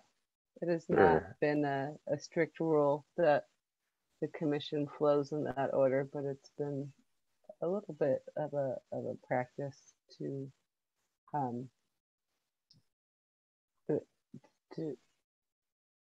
take volunteers who have a slightly more experience and give them the opportunity for that leadership role and so on. So I think that might just be helpful framing for whatever comes next. Yeah, in the past for our new commission members, we've tried to make sure that everyone has an opportunity, and we've kind of moved in terms of seniority with nominations. So Mike, I turn to you for those years. Sure. I think the best way to probably describe where everyone is in regards to their term is to share when their term expires. And for folks who may have served multiple terms and whatnot, we do have some members who have been on the commission for a while. So, the first term that is set to expire next is Commissioner Bigelow, so with her term expiring in 2023. So she has 1 year left with her term. And then the next term that would be set to expire would be Commissioner Pimentel in 2024. We then have 4 commissioners that expire in 2025. And I believe Commissioner Leach and Merriman joined prior to Commissioner Nguyen. And then we have Commissioner Walker, who was appointed to Rachel Horst's seat. So that's why her expiration is in 2025. And then Commissioner Campos expiration being in 2026. So I hope that helps. I can also pull the city's website up for those numbers if anyone needs to refresh. So to recap, Nevada's been here the longest. I'm second, then John, then Heather, then Chelsea, and Jackie and Adriana. Okay, that sounds about right. Actually, I'd like to make a comment. Heather and I came at the same time. Thank you. Yes, but that's not the point. I want to ask Mike, who has held a leadership position besides Vice Chair Bigelow in the past, who has been here on multiple terms and have already held leadership position? So it looks like Commissioner Merriman. That's a great question, Commissioner Nguyen. So I believe Commissioner Merriman has held leadership positions in the past and has definitely been with the commission longer than I have been an employee with the city of Menlo Park. I started back in 2018. So Commissioner Merriman, please feel free to add to anything that I just mentioned. Yeah, I've had both vice chair and chair previously, and I am not interested in the positions at this time. So I will ask our other leaders and emerging leaders to make their desires known. Great. Thank you. Heather, I saw you come off mute. Yeah, I was. I'm wondering if just for information, if Commissioner Pimentel is interested in being nominated for either position. John, if you're speaking, we can't hear you. You're on mute. Thank you very much. At this time, I'm not interested in taking a leadership role on the. Okay, so for clarification, neither role interests you.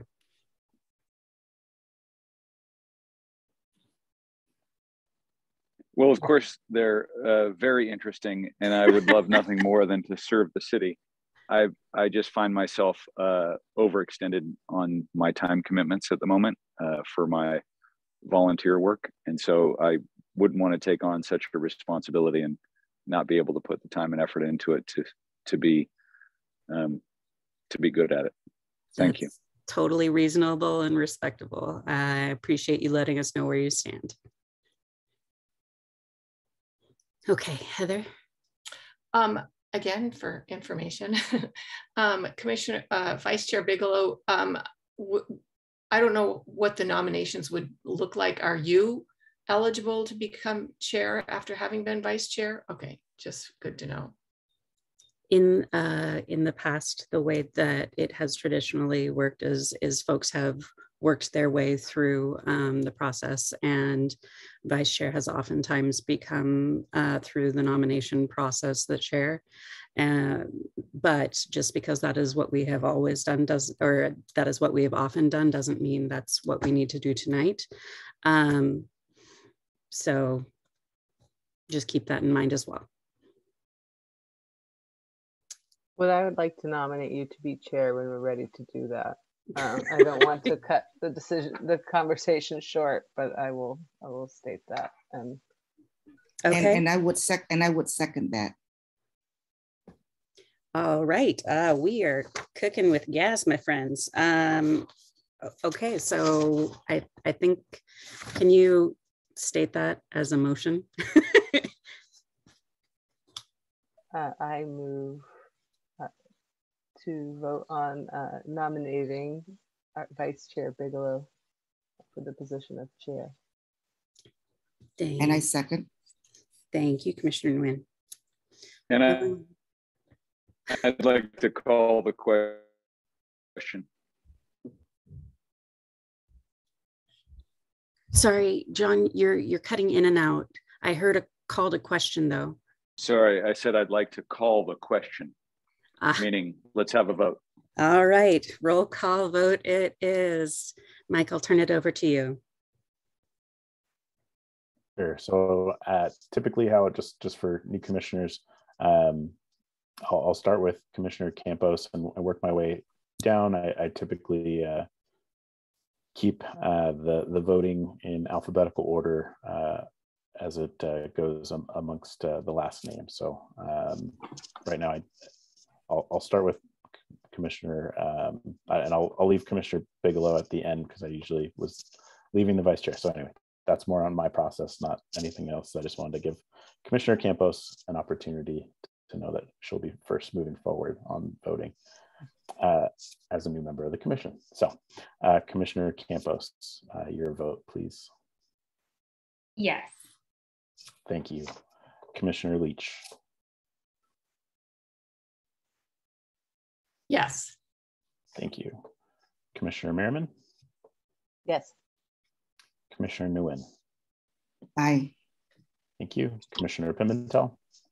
Aye. And Commissioner Walker. Aye.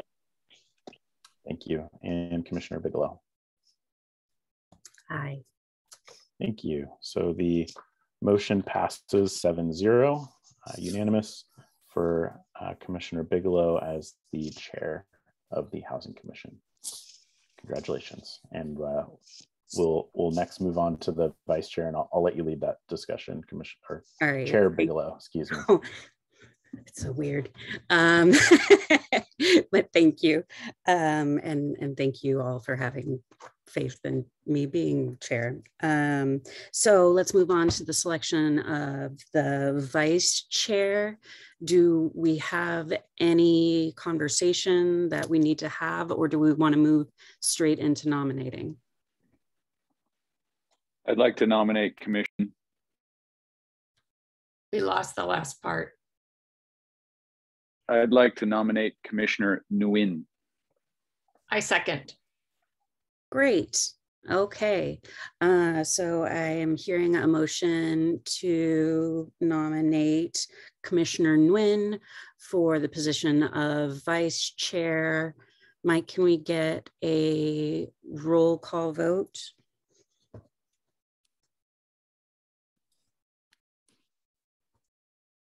Sorry, I was on mute. That's okay. One moment. So I had a motion from Commissioner Pimentel and a second by Commissioner Leach. Is that correct? Great. Thank you. Appreciate that confirmation. And this is for Commissioner Nguyen as Vice Chair. And I'll start with Commissioner Campos, please. Aye. Thank you. Commissioner Leach. Aye. Thank you. Commissioner Merriman. Yes. Commissioner Nguyen. Aye. Commissioner Pimentel. Aye. Thank you. Commissioner Walker. Aye. Thank you. And Chair Bigelow. Aye. Thank you. And the motion passes unanimously 7-0 for Commissioner Nguyen. Congratulations on becoming the Vice Chair of the Housing Commission. Thank you. I'm loving how much people are in like alignment with each other on things. So the next thing that we're going to do is review and receive the 2022 Advisory Body Handbook and the 2020 to 2021 Housing Commission Work Plan. Acting Housing Manager Mike Noche will introduce the item. Thank you. So I just want to preface what we'll review. And there is an attachment to the agenda, which I'm sure everyone saw. So this is for item D4 for the public that is in attendance. The Advisory Body Handbook, I attached this.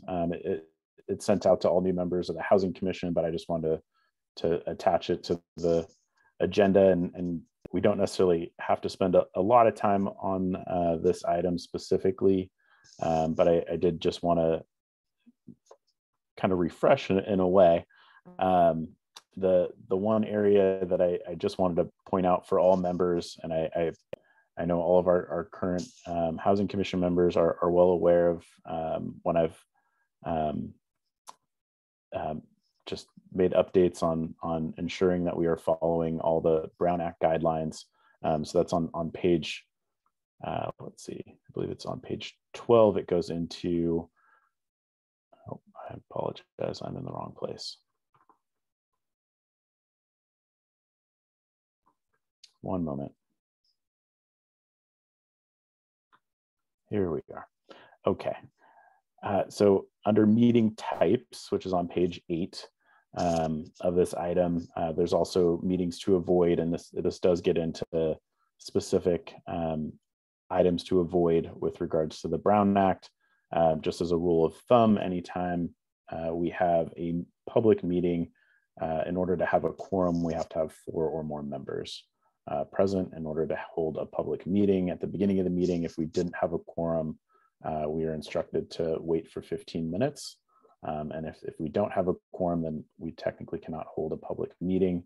On the side of which it goes into more detail, and I don't want to reiterate things too much for members of the commission that have been serving for many years. So, but just as a rule of thumb, and this kind of goes into when we don't have any we don't have any ad hoc subcommittees at this time, but in the past with our BMR ad hoc subcommittee, for example, we had 3 members on that subcommittee, and that is the maximum numbers for a body of 7, which is the Housing Commission's total. So we can never have a majority on a subcommittee. Otherwise, we would be, in order for us to meet and discuss and deliberate questions and work products that come out of those subcommittees. If we were to have 4, it would be considered a public meeting, and we would have to, all of those meetings would need to be a public meeting. So in order to ensure it is not the majority of the commission, the maximum is 3 commissioners that can be on a subcommittee. So, and I'll just kind of take this as a chance to take item D4 in 2 sections. So if there are any questions about the handbook, I'm happy to answer those questions, and then we can pick back up on the Housing Commission work plan if that's okay with the chair. So this would pretty kind of segue into a part 1 questions. Got it. Okay. Thank you for that. I just wanted to flag the fact that so we had the Bmr Subcommittee. We also had a work plan subcommittee previously, and they couldn't have more than 3 folks on them, which also meant that you couldn't communicate with other members of the Housing Commission regarding those things, or it counted as a meeting according to Brown Act rules. So you've just got to be a little bit more careful about how you're responding to emails or talking about things on social media regarding Brown Act. That was all. I just wanted to make sure that we got that out there and said that as well. Thank you, Chair Bigelow, for that. I appreciate that clarification.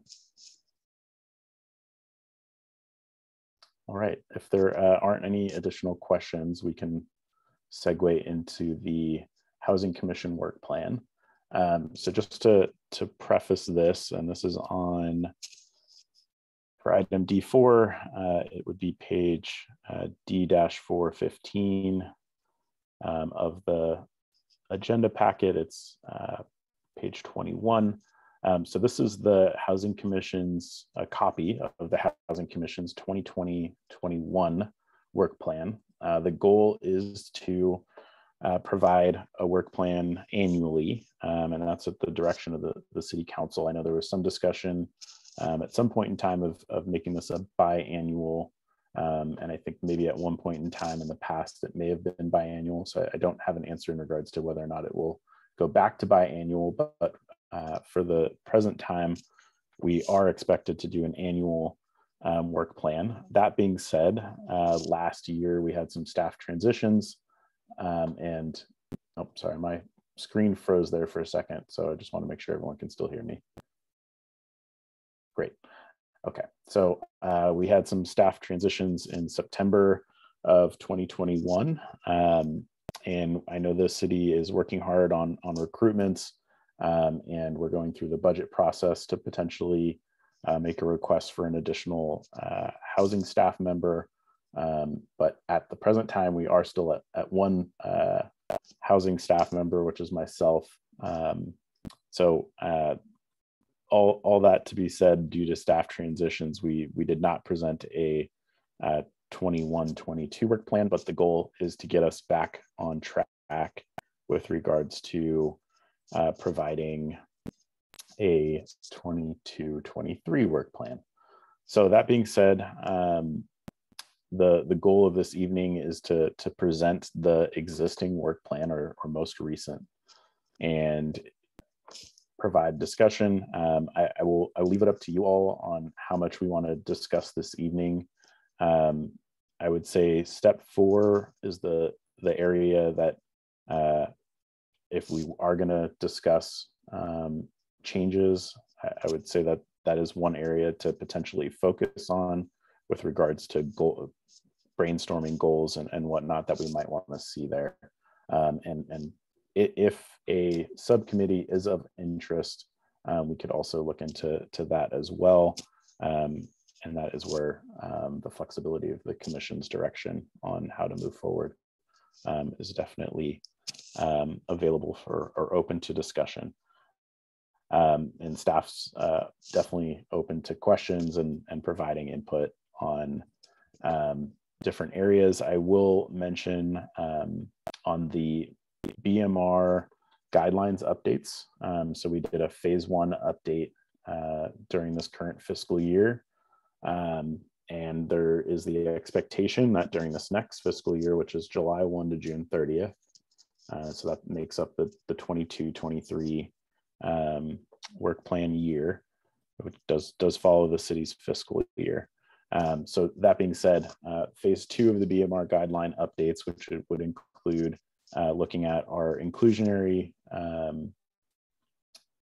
requirements, as well as commercial in lieu fees and a potential residential in lieu fee specifically. All of those items are components that we would be incorporating into a phase 2. Phase 2 will incorporate multiple aspects of outreach and study. So that I've been in the background working on potential budget requests for a contracted study, which is required by the city anytime we look at this level of fees by the state, and it would be reviewed by HCD for these types of changes. So that is one component, but there's also an outreach and input from the commission component that'll take place, and that is pretty much all being teed up, so to speak, for this upcoming fiscal year. So that I would recommend that we include some aspect of the phase 2 BMR guidelines in our upcoming work plan, and we can discuss that further. I just wanted to preface that as definitely an area that can be included. And I think overall there's definite flexibility, and I would just remind the commission that the city is working hard on recruitments, but we are a bit limited with regards to staff capacity. So I will leave it at that as an introduction to the work plan, and definitely open to and welcome questions as we move forward. Okay, so are there any clarifying questions from housing commissioners regarding the work plan? Commissioner Leach. So I was looking at this for the meeting, and what is our action item right now with respect to this? Are we coming up with new goals? Are we assessing how well we did on the goals that are in step 4? Yeah, thank you, Commissioner Leach. So this evening there is no required action on this item. It really is meant to be an introduction and also a review of the work plan, especially for new members of the commission, and technically that would include members of the commission who joined the commission last year, being we did not update the work plan last year due to those staff transitions. So tonight is really my intent is to provide an overview of what our current work plan is, and definitely welcome feedback, and wanted to talk through how we move forward on updating our work plan, but we do not have to make any motions or take formal action this evening.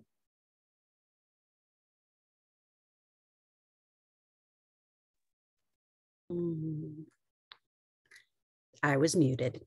Okay, it's got to happen at least once a meeting, guys, or it's just not a Zoom meeting. So, Commissioner Leach, appreciate the question, and Mike, I appreciate the answer. It sounds like no action is needed at this point. Commissioner Nguyen, I see your hand.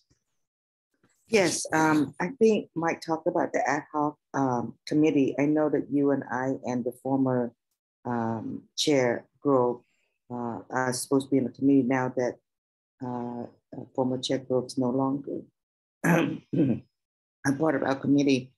Should we have another person to join our ad hoc committee? I know we haven't met yet, but it's just a question. Thank you. Great question about subcommittees. I don't want to get too far into commissioner conversation before we see if the public has anything to say about the work plan. So I think we can table for now who is on the subcommittee and just talk more about the work plan as an overview. Thank you, though. All right, Commissioner Merriman. Hi. I think the work plan and the presentation to the council is something that is very special. We haven't gone in quite some time, so it's a focalizing moment for us to convey where we think we can use our limited time, our limited portfolio, as what it is we can weigh in on here, to create housing opportunities of different types. And I know Mr. Pimentel likes to talk about the big swings. Where are we going to get our big swings? But I think it is relevant right now for us to structure whatever conversation is needed amongst ourselves to get to a work product that we all feel really good about, and where there's a few things where, you know, many of us, if we are walking around as residents in 5 years, could say, I had a hand in making that happen. My job is director of housing policy. I do housing policy all day long. I love talking about housing policy, and this commission really works well when it's set up for a few areas of action. So that's my comment. Thanks. Was there a clarifying question in there? When is the schedule for us to kind of talk about it as a team? And okay. That makes sense. All right, Mike. Because we do have some things to talk about. So as a subcommittee, understanding the schedule. That's the question. Fair enough. Sure. So I'll give a little bit of insight there with regards to just a point of clarification on the subcommittee conversation really quickly as well. So just to start, I know Commissioner Nguyen mentioned I was referring to the Bmr Guidelines Ad Hoc Subcommittee, and I know we had Commissioner Horst. I think it was a matter of timing, essentially, on that subcommittee specifically, where we had Commissioner Horst, who moved out of Menlo Park and had to vacate her seat on the commission rather quickly, and Commissioner Nguyen filled that seat, which we appreciate.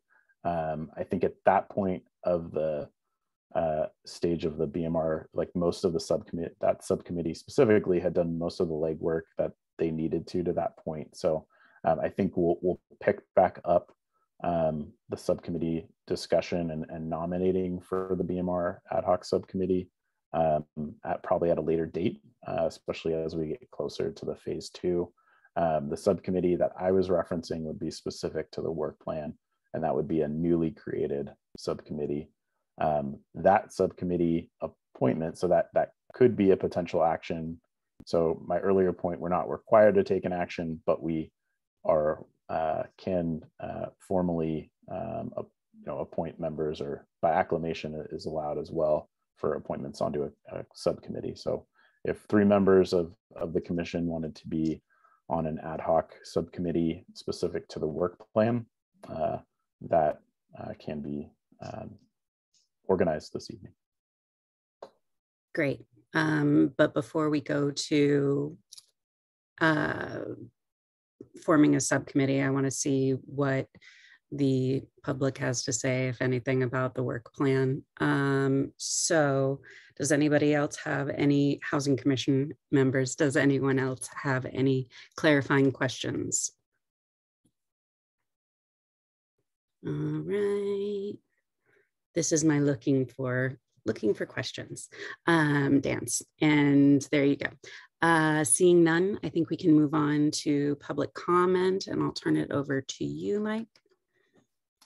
Thank you, Chair Bigelow. For members of the public who are in attendance and wish to provide public comment on item D4, please engage the raise hand feature now. I will then have the ability to open your microphone and you can provide your public comment to the Housing Commission.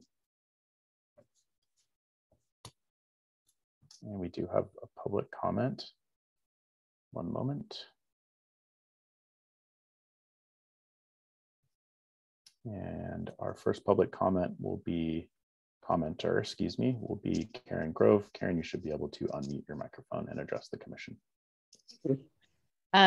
This is really just going to reiterate my public comment, but I think the BMR guidelines, this phase 2 change is really, really important for everything else that's on that list to be able to do it, because it determines how much money or housing units are contributed to the betterment of our community when commercial development takes place and when large housing, market rate housing takes place.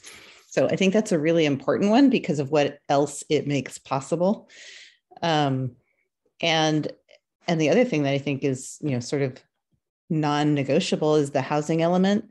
The way we design the policies to go with the site selections, et cetera, determines how successful we are at actually achieving the plans for building new housing in this next cycle. And we have some really, really exciting opportunities with the redevelopment of the SRI campus, and potentially, that developer is actually very receptive to the idea of donating land in addition to doing the 15% inclusionary or possibly even 20% inclusionary. So shepherding that to its maximum potential, shepherding the flood school site in the Ravenswood City School District, hopes and dreams and plans to its full potential. And then, really getting serious about building affordable housing on our parking plazas. Those are all on the work plan as more affordable housing near downtown, or at least on this side of 101. I'm in District 5, so that's why I said this side, but we're on Zoom, so that makes no sense.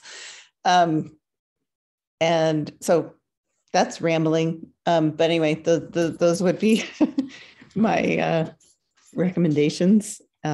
They're very premature, I realize, because you're not setting priorities, but have fun with it. Thank you. That's all. Thank you, Karen, for your comment. And just one more call for public comment on item D4. And not seeing any additional hands raised, I will return the meeting to the chair. Thank you. All right, so this item is open for Housing Commission discussion.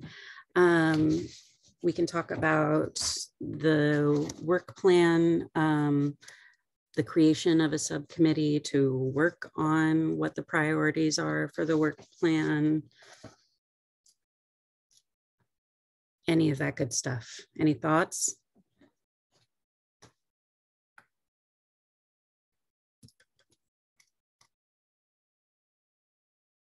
Okay. Seeing no, Commissioner Leach, thank you. So with respect to the subcommittee for the working plan, I'm wondering, am I saying this right? Yeah, the work plan, sorry. What are the requirements, and what would be, what would the jobs entail? That's a great question. And I was on the last work plan subcommittee. Essentially what happened was for a short period of time, we met with fair frequency. And by that, I meant that I think that there were a month or two where we met on a weekly or a biweekly basis over Zoom, usually during the lunch hour, to talk about what we thought the priorities should be, and how to have a conversation with the Housing Commission as a greater body to inform them of what we thought about those priorities, and create presentations / motions about what they thought that the work plan should be. Does that answer the question?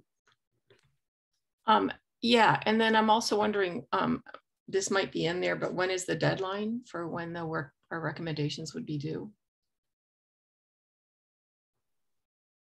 Mike, I'll throw that one to you. Sure. So it's September 30th when we are expected to return to City Council. So ideally, and I'll be fully transparent on the staff side of things. And I would work, if we do appoint members of the commission to a subcommittee, I would work with the subcommittee to make sure our timing, we're efficient with timing. My expectation would most likely be to tee it up for early September or late August. It would really just depend on the city council's agendas for those meetings, but that's when we would expect to. So that the deadline is September 30th, but I just wanted to preface that it would be a meeting earlier than that date, of course, and it would really just depend on city council's agenda items. Okay, but you're looking for it to be either August or September. And so you would be anticipating that a conversation would need to be had with the commission about a work plan before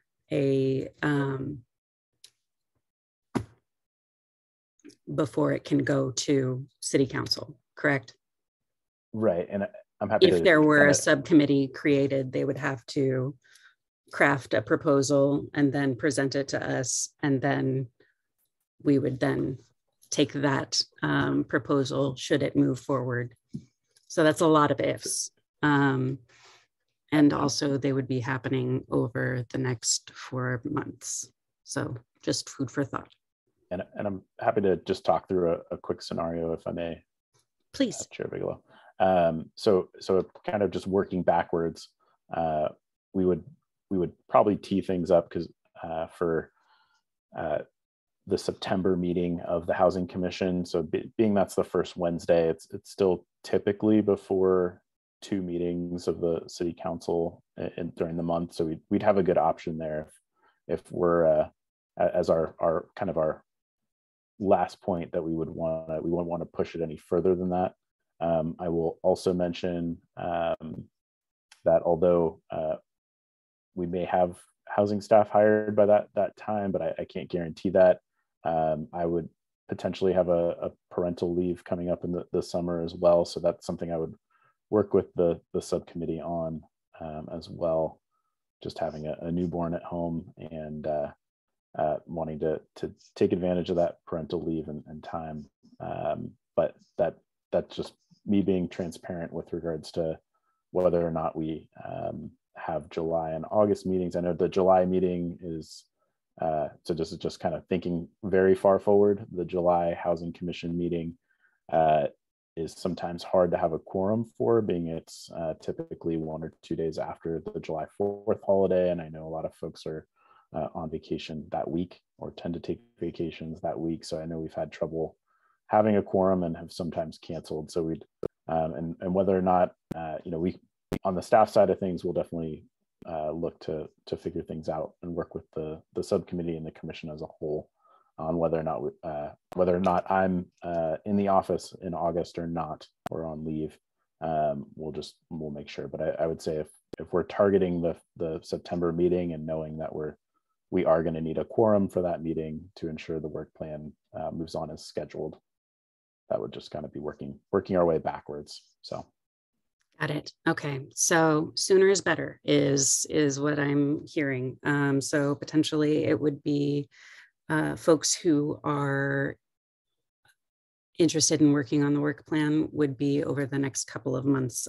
So we could respect the housing staff's wishes and time off.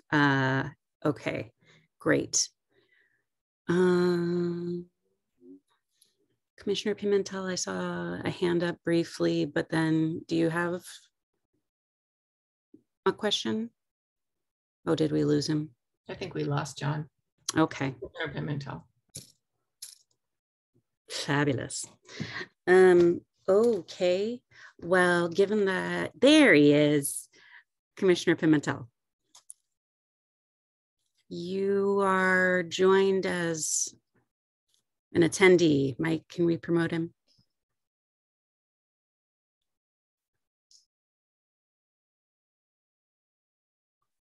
Okay. There we go. Thank you. Sorry to slow things down. I just wanted to let you know somehow I got kicked out and I've come back in. Thank you. Welcome, welcome.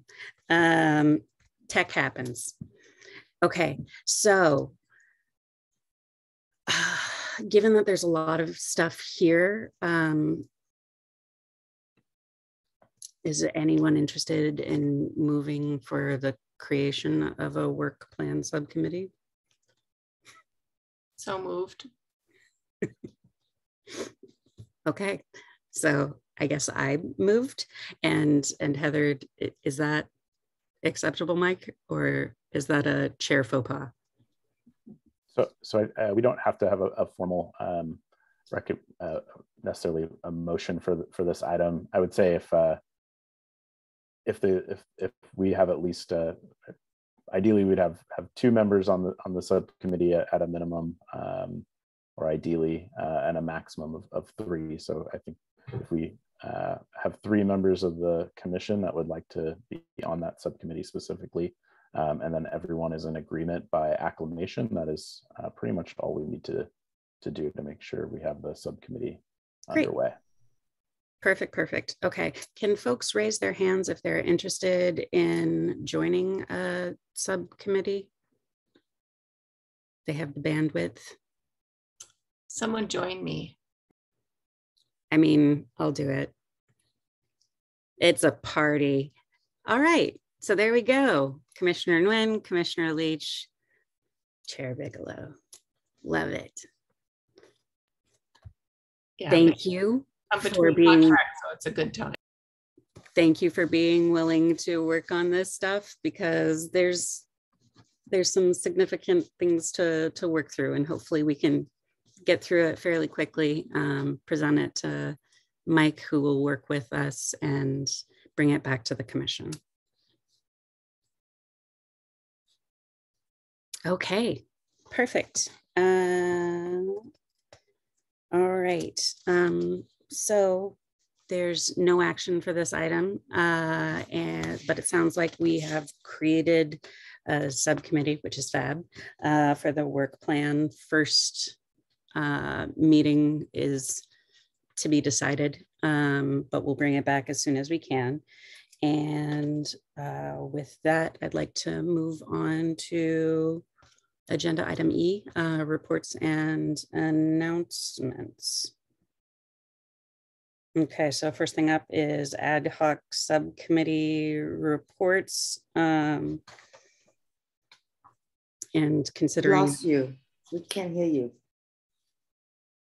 Can you still not hear me, or are things better now? I can hear you. Great. All right. Can you hear it, Chelsea? Commissioner Nguyen? Okay, I can hear now. Thank you. I think it must be my internet. Sorry. Like I said, tech happens. We're dealing with this as imperfectly as we can, but thank you for letting me know. So considering we don't have any active ad hocs, there are no reports to be made on subcommittees.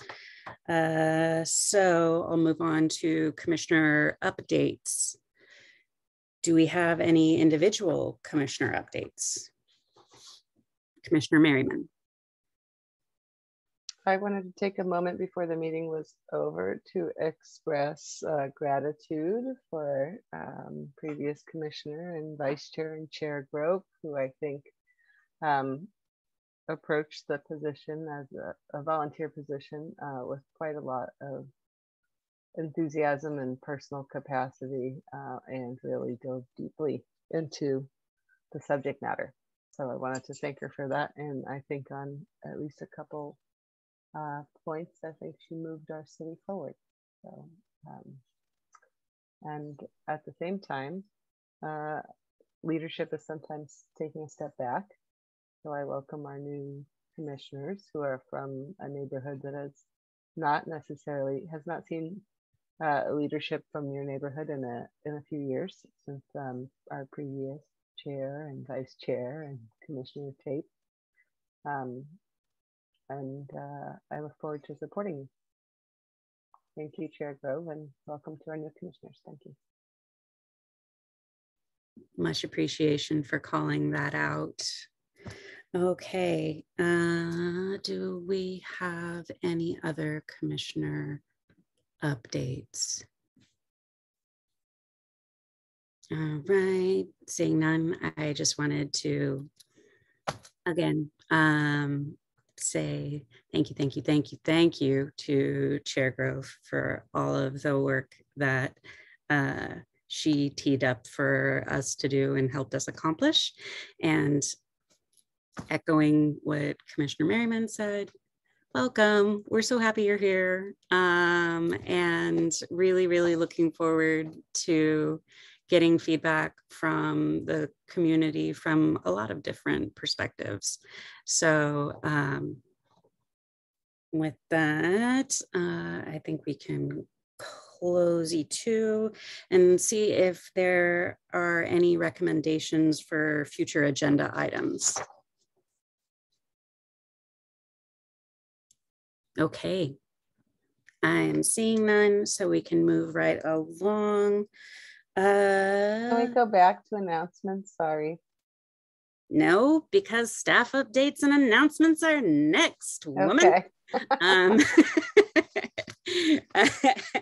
Okay. So I will just have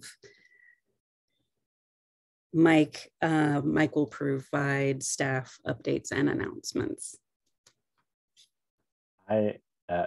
If I may, Madam Chair, I'm happy to hold off on E4 if you'd like to reopen E2. I'm completely open to that. That was very gracious of you, Mike. Commissioner Merriman, what's up? It's Affordable Housing Month. There are loads of events happening across the Bay Area.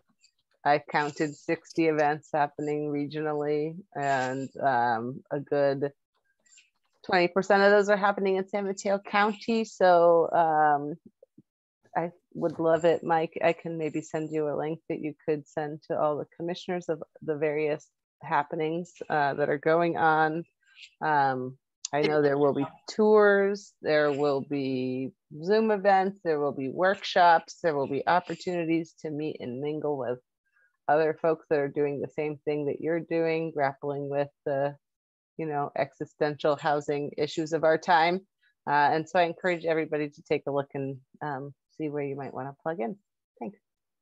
Such a great point. May is Affordable Housing Month, and there are tremendous educational opportunities for folks who are wanting to learn more about what other cities are doing, what other programs are working for them, new projects that have been developed. If you want to see what those look like for a community, there are a ton of really great opportunities. I know that I've certainly I've partaken a lot of them because I'm a housing nerd, and I would highly recommend that anyone else do the same.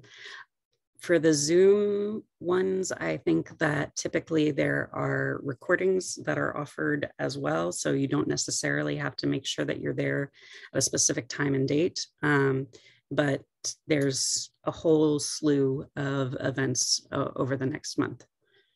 All right, Commissioner Leach. I just wanted to, Commissioner Merriman, you were said that you could send some links around. That would be awesome. I mean, just if you have access to them, that would be terrific. I'd love to see some. I second that comment. Great. Okay, I love it. And we'll make sure to send that out. And, okay. and through the chair, if I may, just as a point of clarification,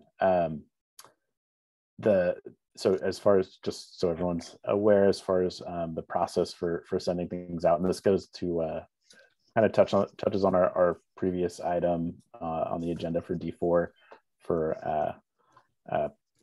the advisory body handbook. So if there are items that the commission would like sent out to the commission as a whole, you would, as far as the process for going about doing that, you would send that to staff, and then staff would blind copy everyone that's on the commission and to send out that information essentially. And that is used solely to send out resources such as information that Commissioner Merriman was referencing. So it's not necessarily a form of communication where I'm a conduit for that type of conversation, but to send out resources, staff can assist with that essentially. Mike acts as an intermediary to make sure that we don't violate the Brown Act and talk to each other through email, which counts it as a meeting. Okay, so Commissioner Nguyen. Yes, thank you, Chairman Bigelow. This is a little bit off of side of what we've been talking about, but how do we how do we promote our program to the city so that more residents will know about the BMR program? I mean, I'm just thinking when I was living in Washington, D.C. briefly, I know that some of the folks were using, some of the city folks were using the like summer fairs, you know, summer festivals. They had the table to promote, and that's a lot of people find out about that. And I know with COVID, we haven't had any food and wine festival, anything like that in Menlo Park. I'm just wondering if Mike knows of any other public, you know, events that we can let people know about, you know, house keys and our BMR program, things like that. I think it's important because a lot of folks moving into a city, they don't know what we have, what we don't have. It took me a long time to learn about the program before I became a recipient. So I'm just wondering. Thank you. And if I may, through the chair, I'd be happy to provide some info. So I think the best forum for us to discuss that, and I'll provide just some quick info as well, Commissioner Nguyen, but I think the best forum for us to discuss that would be during the subcommittee's work plan discussion. So I look forward to discussing that more with you. Just a quick answer to that, because we don't necessarily have outreach as like an agendized item, and we're not necessarily discussing the work plan for anyone who isn't following or who signed off, anyone from the members of the public that signed off already. But that being said, in the past, prior to the pandemic, myself and other staff have attended community festivals as well as downtown events as part of our outreach efforts. So we've had to explore other avenues and work with our community engagement staff at the city to outreach in a more digital manner lately due to the pandemic, but we do look forward to opening it back up to those in person and interacting with the public a lot more in the future as we make our way out of the pandemic. So thank you for the info. Mike, do you think it would behoove us to recommend that as a future agenda item, future outreach opportunities, or would you like to just provide that as a staff update? I think it would I definitely agree that it is a very worthwhile discussion topic. I think the subcommittee discussing how that works within the Housing Commission's purview and how essentially we can work together, staff and the Housing Commission, on that outreach component, I think is something we should probably discuss at the subcommittee level first. And that isn't to say that a housing commissioner individual can't go out to the community and promote our programs. We definitely welcome that. Anyone you speak to, please send them our way. That the House Keys website, housekeys10.com, is specific to Menlo Park. So I definitely recommend providing that information, as well as menlopark.org/housing. And we have resources on the city's housing specific web pages as well. So those are two resources, and you're always welcome to refer members of the public to me as well. And I do my best to get back to folks within 24 to 48 hours, but just understanding we're short staffed. So when things build up or we have ongoing items that turnaround time sometimes changes, but we definitely do our best to get back to folks as soon as possible. And there's a lot of resources out there that definitely warrant and deserve promotion. So I'll leave it at that for now. Okay, that sounds great. So not a future agenda item at this time. We'll focus on the work plan moving forward. Okay, and so with that, do we have any staff updates and announcements to reopen E4 after we close E2? And not a problem. Those were all great questions and comments, so thank you. So I do have a couple very quick updates. We are still looking for a date for a joint planning commission and housing commission meeting. I sent an email right before this meeting to the commission, just letting you know that the next 2 Mondays, which I believe are the 9th and the 16th, unfortunately, between the two commissions, we don't have a quorum to hold a joint meeting on either of those dates. So I apologize for what probably seems like endless emails lately, but we are looking at a third date, which would be May 23rd, which is also a Monday. You don't necessarily need to let me know right now in the meeting, but you're welcome just to send me an email response. We do need at least, I mean, we would absolutely enjoy having all of you present, but we understand if that doesn't work out. The meeting itself is to review the housing element draft. So that will be a great opportunity to provide feedback to M Group, who is the city's consultant and contracted planning organization, for lack of a better term, who is assisting with our housing element update process. So planning staff, as well as housing staff, myself would be attending that meeting and welcoming all feedback. So we definitely would like to set a date for that.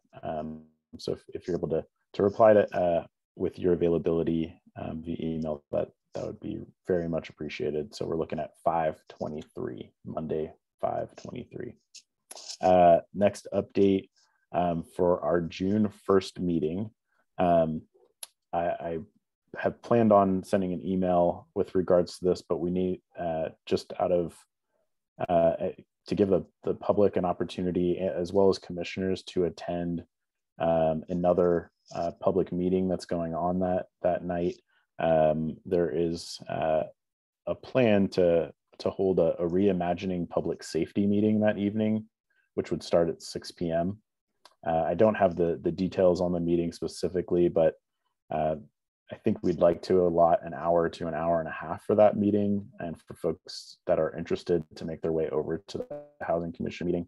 And this is something that staff would work with the chair on with regards to any changes, chair and vice chair, excuse me, with regards to any changes to and setting the commission agenda and start time. So I'll definitely send updates with regards to once we have a firm time on the reimagining public safety meeting that would potentially, we don't want it to overlap essentially. So I just wanted to give that heads up that we may request to start the Housing Commission a half hour to an hour later on June 1st.